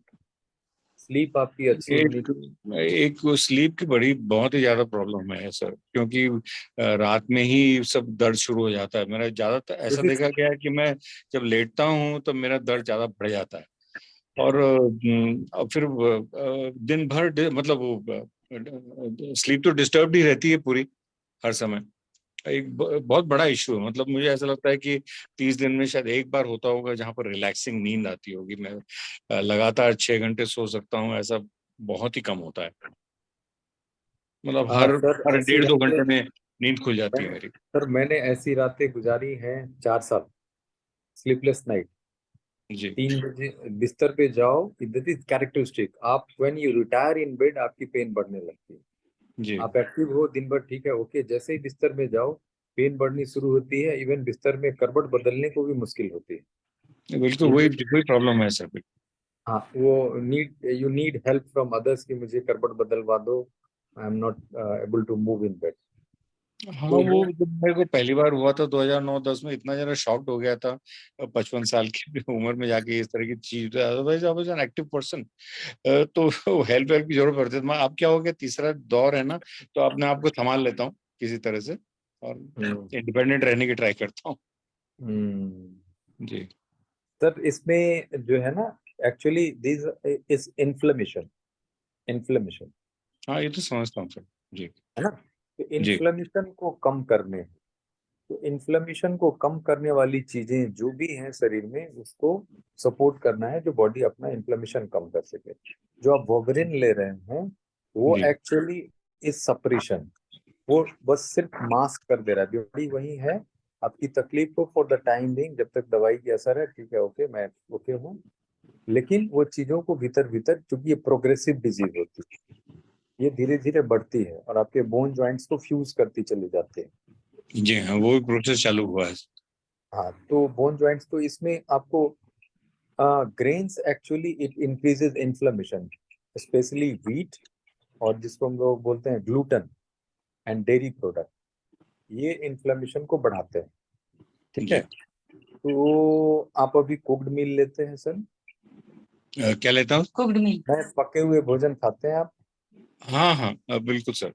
In fact अभी पिछले 15 दिन से हम लोगों ने बिल्कुल वेगन डाइट अडॉप्ट कर लिया है, और ये व्हीट छोड़ के बाकी जो सीरियल्स हैं, मिलेट्स हैं, ये सब चीजें जो हैं, जौ वगैरह, ज्वारी वगैरह, इसकी रोटी ज्यादा खा रहा हूँ मैं। हाँ, ठीक है, बहुत बढ़िया। तो आप जो है ना सर, कोशिश करें कि पूरे दिन रॉ पे रहें। एक मील जो है कुक्ड लीजिए, उसमें भी ग्रेन्स आपके कम होने चाहिए, not more then 20% to 30%। Rest should be salad and सब्जियां, और सब्जियों को कंजर्वेटिवली कुक कीजिए।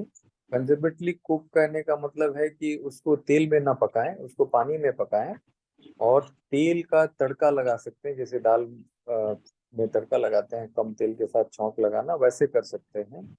और पूरे दिन आप जो है वो फ्रूट और सैलेड पे रहें। फ्रूट्स में भी आप वाटरी फ्रूट लें, पल्पी और जो सॉलिड फ्रूट्स हैं उसको नहीं लें। वाटरी फ्रूट्स नहीं, आप नाम से बताएं सर, ऐसे समझ में नहीं। वाटरी जिसमें पानी ज्यादा है, जैसे you can go for watermelon, muskmelon, you can go for citrus fruits, juicy होते हैं, उसमें पानी ज्यादा होते हैं, जैसे नारंगी है, मौसम्बी है, कीनू है, माल्टा है ना, उसमें ज्यादा रहते हैं। ग्रेप्स हैं, इसमें वाटर ज्यादा रहता है। जैसे पपाया है वो पल्पी हो गए, पल्प है ज्यादा उसमें, है ना। जैसे मैंगो भी पल्पी हो गया। गुआवा जो है वो पल्पी है या सॉलिड है, जैसे एप्पल है वो सॉलिड है। जो वाटरी फ्रूट्स है ना, दैट विल हेल्प यू। ठीक है, जी और greens will help you if you start your day with green juices. और ये जितनी बीमारियां होती है शायद मुझसे ज्यादा आपने एक्सप्लोर कर लिया होगा, क्योंकि जो एंथाइलोजिंग के पेशेंट होते हैं बिना डॉक्टर के डॉक्टर बन जाते हैं अपनी बीमारी के लिए। वो इतनी एकदम ज्यादा एक्सप्लोर कर चुके होते हैं गूगल और नेट ये सब सर्च करके कि वो अपनी बीमारी के डॉक्टर बन चुके रहते हैं कि ये बीमारी मुझे क्या क्या परेशानी देने वाली है। तो आपने सुना होगा लीकी गट सिंड्रोम के बारे में जी। परहैप्स। तो ये जो आप वोबेरॉन ले रहे हो ये आपको लीकी गट को की प्रॉब्लम को बढ़ाने वाला है। It is going to increase your leaky gut problem और विशियस साइकिल, आपकी पेन की सफरिंग की प्रॉब्लम। अभी आप एक इंजेक्शन ले रहे हो, फिर 2 हफ्ते 3 महीने 4 महीने 1 साल के बाद आपको 2 इंजेक्शन की जरूरत पड़ेगी, उसके बाद फिर स्टेरॉइड की जरूरत पड़ने लगी, उसके बाद बायोलॉजिक्स भी काम ना करेगा। तो ये थिंग्स विशियस आपकी चलती रहेंगी। तो ये लीकी गट को हील करना है ना, तो उसकी हीलिंग के लिए यू कैन डू फास्टिंग। जो कि फास्टिंग में जो है, जैसे आपकी सड़क, मान लो कोई सड़क शहर में बननी है, तो उसको बननी है तो उसके लिए क्या करना पड़ेगा, ट्रैफिक को रोकना पड़ेगा ना। ट्रैफिक रोकेंगे तभी सड़क बन पाएगी। तो आपकी लीकी गट जो जीआई लाइनिंग है जो डैमेज हो चुकी है, उसको बनाने के लिए आपको ट्रैफिक को रोकना होगा। वो ट्रैफिक क्या होगी, मील जो आप लेंगे that will act as a traffic in your gut, तो उसको ब्रेक देना होगा, है ना। तो उसकी ब्रेक, आवाज नहीं आ रही आपकी Sukriti ji, he might be on mute. Hello. हाँ सर। मतलब क्या सिस्टम फॉलो करना पड़ेगा फास्टिंग का, मतलब कि weekly, usually no, every 15 days? I day every day fasting, every day 16 hour of fasting and 8 hour window of eating, है ना। 16 जी घंटे की अगर आपको आदत नहीं हो तो you can go for 10 hour. अभी 10 दिन एक हफ्ते 10 घंटे की फास्टिंग, अगले हफ्ते 1 नहीं, हम घंटे लोगों का। को ये कुछ ही दिन पहले, 2 हफ्ते पहले ये प्रोसेस बताया गया था। तो हाँ, वो 8 और 16 तो अडॉप्ट नहीं कर पाया हूँ, मगर 14 तो हो ही रहा है मेरा। एंड एम इज कि मैं उसको 16 घंटे कर सकूं। And ये even शुरुआत की है हम लोगों ने। even sir, if you are able to go for increasing of 18 hour 20 hour 4 hour eating window, you will feel miracle like changes in your body, okay है ना। ओके। अगर आप इसको ऐसे बढ़ा के कर लें कि नहीं मैं 18 घंटे फास्टिंग में रहूंगा, 20 घंटे फास्टिंग में रहूंगा, 4 घंटे में खाऊंगा, 2 मील लूंगा, है ना, तो जी इसमें आप देखेंगे कि आपकी बॉडी में मिराकुलस चेंजेस आने शुरू हो जाएंगे। डॉक्टर साहब, इशू ये है कि मैं अभी भी एक्टिव लाइफ में हूँ, मैं ऑफिस जाता हूँ, मैं हम लोग के प्लांट्स हैं वहां पर विजिट करता हूँ, मैं डायरेक्टर हूँ ऑपरेशंस का। तो काफी बिजी लाइफ रहती है। और आप भी समझ सकते हैं कि अगर मैं वोवरॉन वगैरह नहीं लूंगा तो मतलब एक ये बेड से उठ के बाथरूम जाने में मेरे को तो 5 मिनट लगते हैं। तो सर मतलब वोवरॉन के बिना तो मैं काम ही नहीं कर पाऊंगा, और काम करना मेरे लिए जरूरी है। सर आपको प्रायोरिटी फिक्स करनी होगी। Your health is your first priority और your work is your first priority. नहीं, सब ऐसे स्टेज पे हूँ जहाँ पे मेरा वर्क भी इम्पोर्टेंट है मेरे लिए। Then I can not help you at this platform, I am sorry to say. क्योंकि हीलिंग जर्नी में आपने पूछा ना कि हाउ यू हील्ड, मैंने अपने काम को प्रायोरिटी नहीं दी। I left one job, I was senior consultant in hospital, corporate hospital in Darbhanga. I left that job. In the meantime, I got many healing crises, जिसमें 2-2 महीने मैं घर में रहा हूँ, बिस्तर में रहा हूँ, और मैंने अपनी बॉडी को सपोर्ट किया। मैंने जॉब से लीव ली, मैं मेडिकल कॉलेज में हूँ, वहाँ मैंने मेडिकल लीव डाली and I am at home. So I give priority to my health first, क्योंकि health will buy wealth, wealth can not buy your health. मैं जानता हूँ। ये पिछले जैसे अक्टूबर के अंदर में मैं भी 1.5-2 महीने तक मैं घर पे रहा था, बेड पे ही रहा था। My employers allowed me that, but मैं ठीक है उतना कर सकता हूँ, बट ऐसा नहीं है कि मैं जॉब छोड़ दूँ। ये तो मेरी नहीं, आपको मैं जॉब छोड़ने के लिए नहीं बोल रहा हूँ, आपको जो मैंने बताया उसके लिए आपको सपोर्ट देना होगा। फर्स्ट फ्यू डेज और weeks you can go for medicine, और लाइफस्टाइल चेंज के साथ आपको मेडिसिन की जरूरत धीरे धीरे कम होने लगेगी। जी जी, है ना। फास्टिंग को बढ़ाइए, है ना। जी start your day with some green juices strain किया हुआ। उसके 2 घंटे बाद have some fruits, then have जी। सैलेड्स, और एक मील आप कुक मील जो ले रहे हैं मिलेट्स का, जिसमें मिलेट जो ग्रेन्स है वो कम हो 20%, do some breathing exercise, have some sun bath, तो ये आपको करना होगा, then you will feel some changes in your body. जी सर। सर राइट, और भी क्वेरीज हैं सर, थोड़े लाइंड अप हैं। Thank you, thank you thank you, thank you. God bless you. Sir. एक बार पारुल जी का सर कुछ इम्पोर्टेंट क्वेश्चंस था सर, एक बार पारुल जी एक क्वेश्चन पूछना चाह रही हैं। ये लास्ट हो सकता है या और भी, क्योंकि मेरा सर एक प्रोग्राम 2-3 तो है सर, बस वो कंप्लीट सर फिर। हाँ जी, हाँ हाँ जी। सर मुझे बस एक ही चीज पूछना था, क्योंकि मैं उस टाइम पे पूछना भूल गई थी। सर मेरे को कभी कभी खाने का बिल्कुल मन नहीं करता, ना फ्रूट्स खाने का ना कुछ भी खाने का नहीं मन करता, तो क्या मैं वाटर फास्ट कर सकती हूँ 1-2 दिन के लिए या 3 दिन, जब तक देखो, मेरा नहीं मन नहीं नहीं करता? नहीं खाने का मन होने का मतलब है कि your bowel is clogged with filth.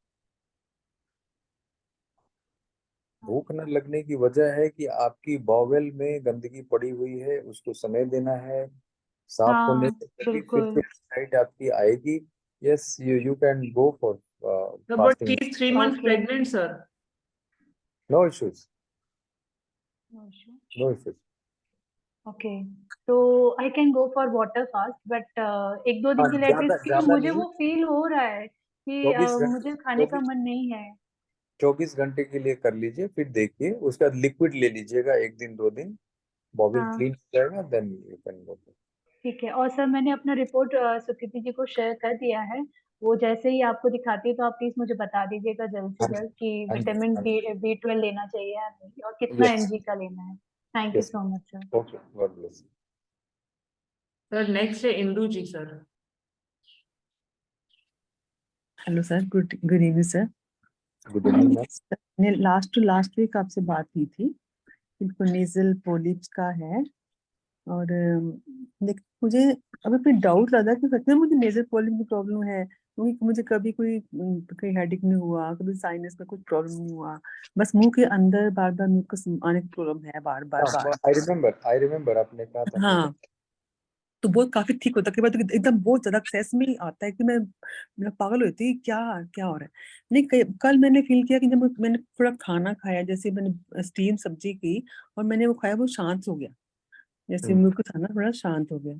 तो फिर मैं फील होता है कि सच में पॉलिप की प्रॉब्लम है कुछ, और फिर एसिड की प्रॉब्लम तो नहीं है, बॉडी में कुछ एसिड बन रहा है, वो कुछ खाने से ठीक हो रहा है। आज भी मुझे ऐसे हुआ, मैंने कुछ खाया तो वो थोड़ा सा शांत हो गया मुझको निकलना। क्या खाया आपने? आज तो मैंने डोसा खाया सर, बहुत दिनों बाद, 3 महीने बाद सच में। कल मैंने खाई थी घिया और टमाटर की फुट बॉयल किया था, वो खाया था।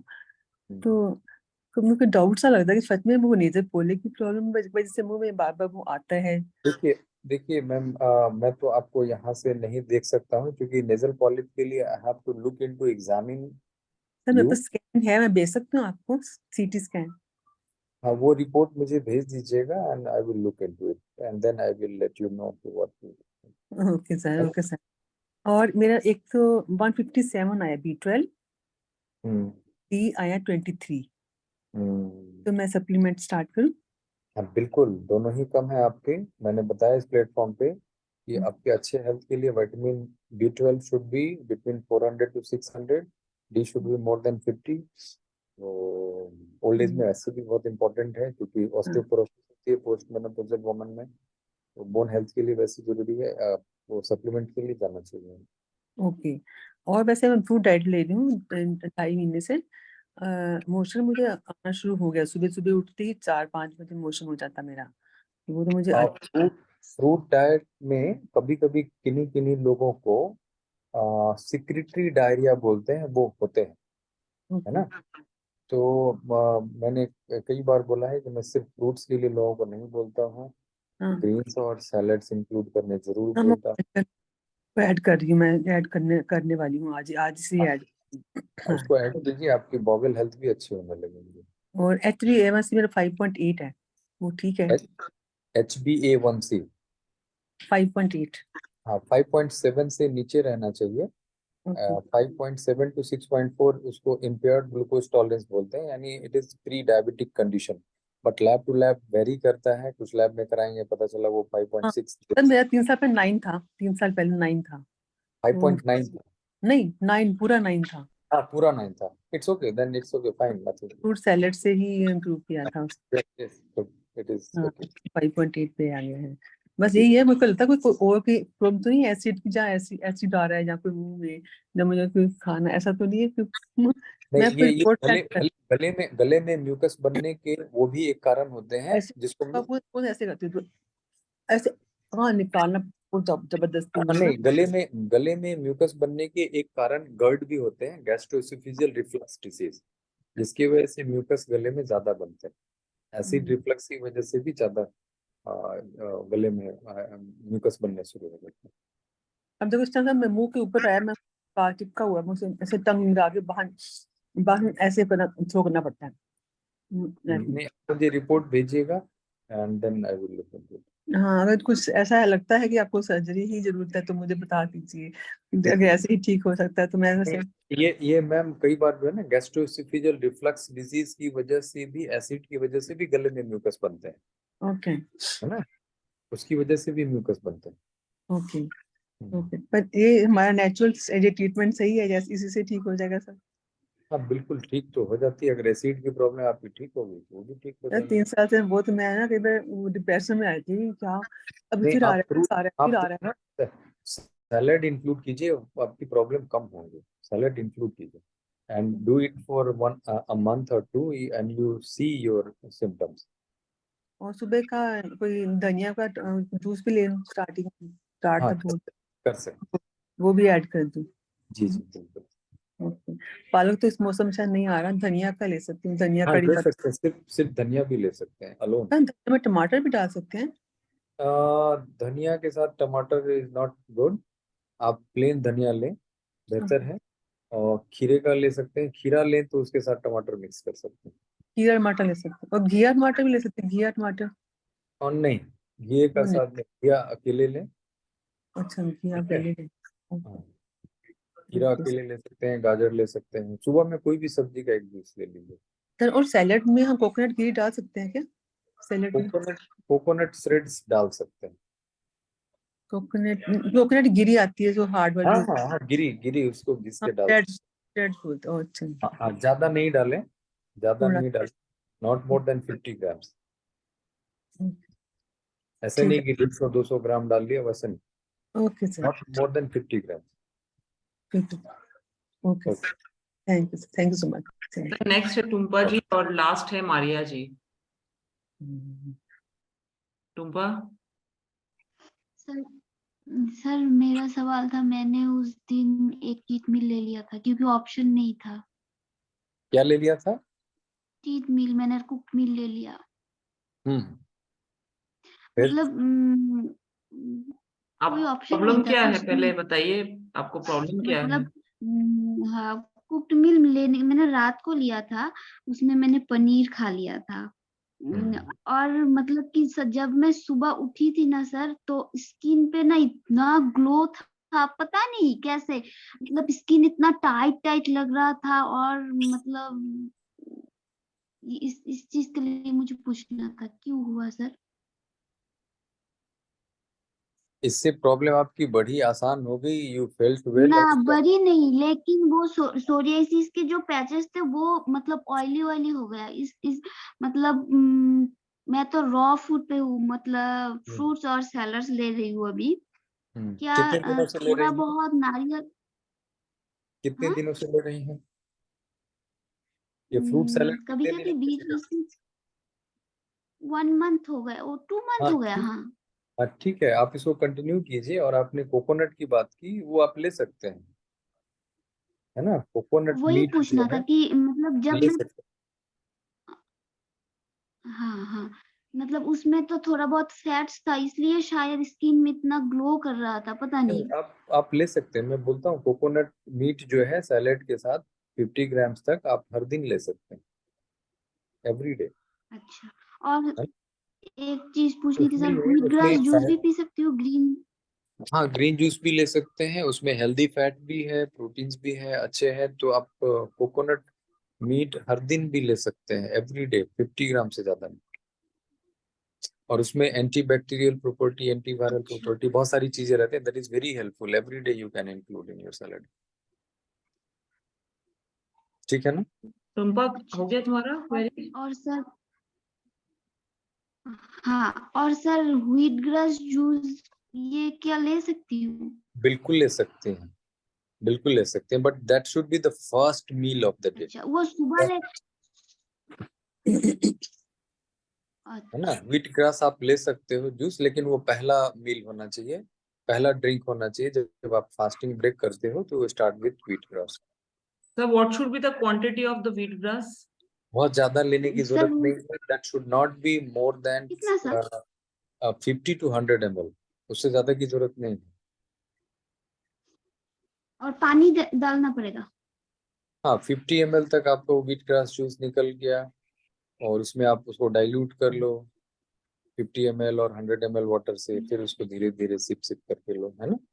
सर व्हीट ग्रास जूस तो सर विदाउट वाटर बनता ही नहीं है सर। अब कोई बात नहीं है, वाटर के साथ बनता भी है तो? मिक्स करें तो 100 उसका जो वेट जो है व्हीट ग्रास का, वो 25 ग्राम to 50 ग्राम से ज्यादा नहीं ले, अच्छा। ना? इट शुड नॉट बी और मोर सर देन ये बोलते हैं कि व्हीट ग्रास व्हीट ग्रास का जो वेट होगा वो 25 ग्राम ले, ग्रास ठीक है, बहुत ज्यादा है, उसको वेट करके 25 ग्राम लिया, उसमें 100 ml मिलाओ, 150 ml मिलाओ, 200 ml पानी मिलाओ, हाफ लीटर कर दो, it is up to you, है ना?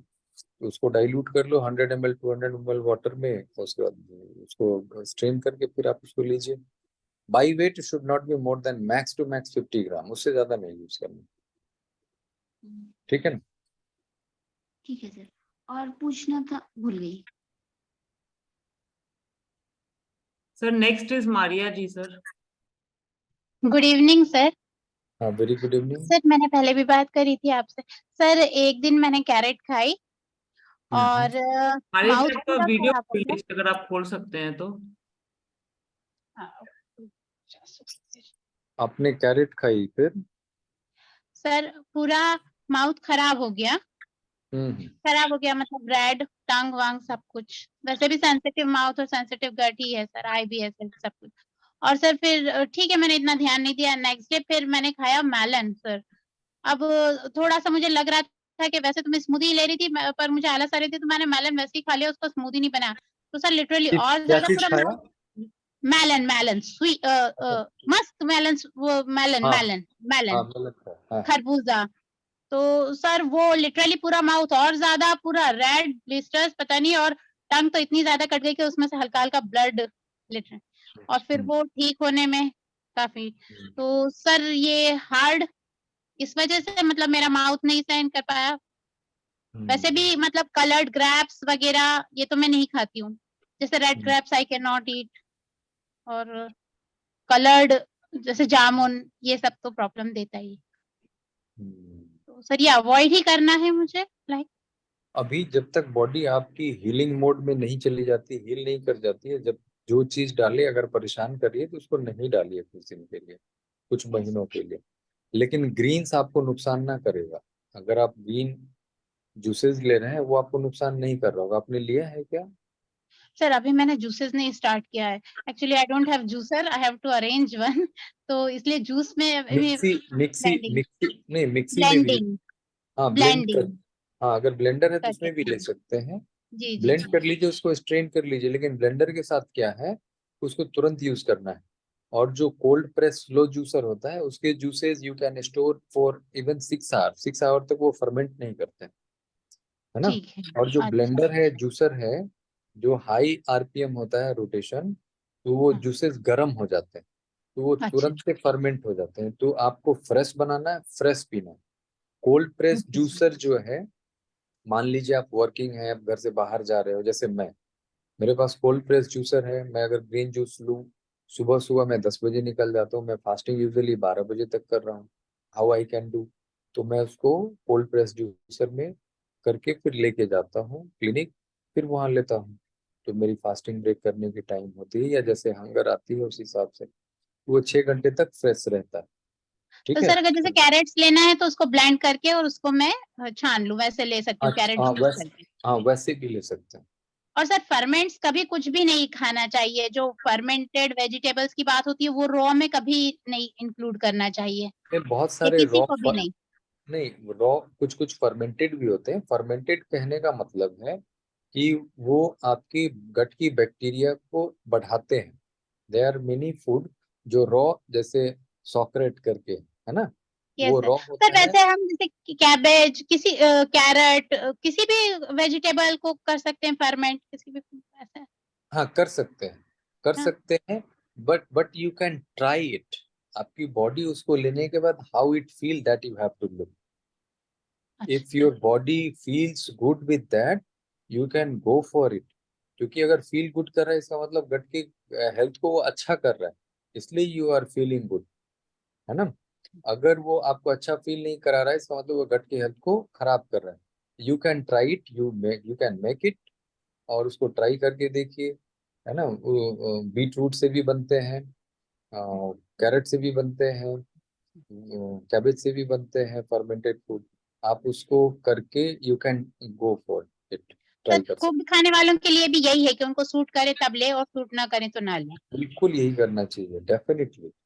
और सर जैसे आपने ग्रीन जूस का बताया, तो इस तरह से व्हीट पाउडर और बार्ली पाउडर भी मिलता है, ग्रीन पाउडर, तो उसे सैलेड के साथ डालना चाहिए, स्पिरुलिना नो वगैरह नो भी? No no, I usually don't ask for it. जो लाइव नहीं है, पाउडर फॉर्म में कहने का मतलब है उसमें कुछ ना कुछ आपको मिक्स किए गए होंगे to increase it self life, है ना। जो लाइव है, ग्रीन है, बिल्कुल लाइफ है उसमें, वैसे लीजिए तो बेहतर। तो you can go for micro greens. आप घर में खुद माइक्रो ग्रीन बनाइए, यस। उसको यूज कर सकते हो, that is nutritionally dense and उसको सैलेड्स पर भी ले सकते हैं या उसको जूसिंग में भी डाल दें, दोनों काम हाँ, माइक्रो। माइक्रो ग्रीन्स जो है आप सैलेड में भी यूज कर सकते हैं, जूसेस में भी यूज कर और सर उसको कुछ लिमिटेड क्वांटिटी के नहीं, माइक्रो ग्रीन्स इतना हार्मफुल नहीं रहता, थोड़ा क्वांटिटी ना भी देखें तो चल जाता है, कोई नहीं, क्वांटिटी? एक्चुअली आपके एपेटाइट के अकॉर्डिंगली आपको हर चीज देखनी है। आपको अपनी भूख और सेटाइटी, भूख पेट भर गया उस हिसाब से देखनी है, और ओवर ईटिंग कभी नहीं करनी चाहिए, वो नुकसान करता है। इवन रॉ फूड अगर आप ओवर ईटिंग कर रहे हो, that is going to worsen your health. नहीं सर, जैसे आप जूस का बताते हैं ना कि 50 ml ही ले, 100 ml ही ले, ऐसा माइक्रो ग्रीन्स में ऐसा कुछ नहीं है ना कि नहीं इतना नहीं ही दैट नहीं, यू कैन टेक? है ना, यू कैन टेक। अब ये नहीं कि अब 1 kg माइक्रो ग्रीन्स ही खा लेना, ऐसा नहीं है। नहीं नहीं। Okay sir, sir thank you so much for your time, for your information, thank you so much. Sir Shriti ji जो स्टार्टिंग में अपनी डॉटर के लिए आई थी सर, उनका एक कुछ है सर, एक बार उनका सुन हाँ लीजिए। जी, हाँ जी। मैंने एक्चुअली रिपोर्ट्स और फोटोज को शेयर कर दिया है, एक बार आप अगर वो प्लीज देख लें, क्योंकि पिछले 5 दिनों से मैं फ्रूट डाइट पे हूँ, बेटी को भी रखा हुआ है और वो बहुत डल हो गई है sir. She stopped all the activities. वो चलती फिरती मतलब दौड़ती थी सर, वो शी स्टॉप डूइंग एवरीथिंग। तो मेरे घर वालों ने मुझे शुरू कर दिया कि what I am doing with her, और वो हमेशा बोल आमे दो, तो मैं उसको फ्रूट्स ही दे रही हूँ and she is rejecting every fruit almost. बहुत लोग, तो सब लोग बहुत परेशान हो गए सर, इसलिए अगर आप थोड़ा सा टाइम दे सकते हैं ना तो इट वुड बी वेरी। मैं देख लूंगा, है ना। सुकृति जी को भेजा, वो भेजेंगे, मैं देख लूंगा, then I will let you know, है ना। आपको क्या प्रॉब्लम है? हाँ मैम, सर तो एक्चुअली जब मैंने ये फ्रूट डाइट स्टार्ट किया ना, जैसे आज डे 5 पे हूँ, तो मुझे 4th डे से मैं देख रही हूँ मुझे ना वाइट डिस्चार्ज हो रहा है, which never used to happen earlier. White discharge, that is lower part white discharge you are talking about. Yes, vaginal discharge. And this vaginal discharge is actually, this is filth. That is mucus that is coming out of body. This fruit and salad, these are toxin को relieve करने वाले, जो गंदगी हमारे शरीर में जमा होती हैं उनको ये तेजी से बाहर करने लगते हैं। ओके, है ना। हाँ। जब आप जो नॉर्मल लाइफस्टाइल है, वर्ल्डली ग्रेन्स ले रहे हो तीनों टाइम, तो टॉक्सिन को वो ढीला नहीं कर पाते, लूजन नहीं कर पाते, निकाल नहीं पाते, क्योंकि उसमें वाटर नहीं, वाटर डेफिशिएंट। और ये जो फ्रूट और सैलेड के जो नेचुरल वाटर हैं, वो आपके टॉक्सिन्स को बॉडी से मोबिलाइज करने शुरू करते हैं और उसको बाहर निकालना शुरू करते हैं। तो इसकी वजह से आपकी ये प्रॉब्लम आ रही है, but it will go definitely. और सर एक लास्ट क्वेश्चन है कि मैं हाइपोथायराइड है मुझे, तो मैं मेडिसिन ले रही थी 88 mcg का, और मैंने कल अपना टेस्ट करवाया तो मेरा वो 7.9 चला गया है। मैं medicine even though I was on fruit for like last 5 days, तो should I leave the medicine और शुड आई कंटिन्यू? आप जब शुरू किए थे थायराइड, उस समय TSH कितनी थी आपकी? सर मैंने एक्चुअली स्टार्टिंग करने से पहले मैंने टेस्ट नहीं किया था, मैंने कल चेक किया और कल मेरा डे 4 ऑफ फ्रूट। आपने दवाई शुरू करने से पहले टेस्ट नहीं किया था? दवाई तो सर मेरी सालों से चल रही है, तो मतलब सालों से जब पहली बार शुरू किया था उसमें TSH कितनी थी? उस समय अराउंड 90 चला गया था सर। 90, अभी 7 पॉइंट ये है ना। तो एक्चुअली एक बार आप ऑटोइम्यून थायराइडाइटिस के लिए टेस्ट करें, Supriti ji will guide you. Anti TPO बोलते हैं test, that is also known as anti microsomal antibody. वो टेस्ट करके देखें, फिर मैं आपको गाइड करूंगा। अभी तत्काल के लिए मेडिसिन के लिए जाएं, वो टेस्ट रिपोर्ट करके बताएंगी, फिर मैं बताऊंगा। ठीक है ना? नहीं सर, टेस्ट का नाम क्या बोले? Anti TPO? बता दूंगी मैं आपको, मैं I'll guide you on that. Okay ठीक। सर फिर मैं डॉटर के लिए कब बात कर सकती हूँ आपसे? मैं देख लेता हूँ पहले फोटोज, फिर मैं आपको बताता हूँ। Sure, thank you so much sir, thanks a lot. God bless. Sukriti ji, we can end the session. Yes sir. Hello. Yes sir. Sir sir please Thank you. एक बात, एक छोटी सी बात है। Hello sir. हाँ बोलिए। सर मेरे ना बॉडी का पूरा फैट खत्म हो चुका है, तो उसके लिए कुछ बताएं। बॉडी के फैट्स खत्म हो चुके हैं? तो पूरा खत्म हो गया, बहुत ही बॉडी को जितनी जरूरत है ना, इट टेक्स टाइम। जब बॉडी डिटॉक्स कर लेती है उसका फिर फैट भी बननी शुरू होती है। बट फिजिकली इंगेज रहना है आपको, फिजिकल एक्टिविटी करनी है, जॉइंट्स के मूवमेंट्स जरूर करने हैं, बोन हेल्थ मसल हेल्थ को अच्छा रखने के लिए कुछ रेसिस्टेंट एक्सरसाइजेस करनी है, वॉक करना है, that will maintain your bone and muscle health. ठीक है? Thank you so much. Thank you sir. Thank Thank you, you, and sir. thank you all sir. for God bless joining you. the session. We will keep it up in upcoming days too. Okay, thank you. Okay, sir. God bless you. Thank you sir for your precious time.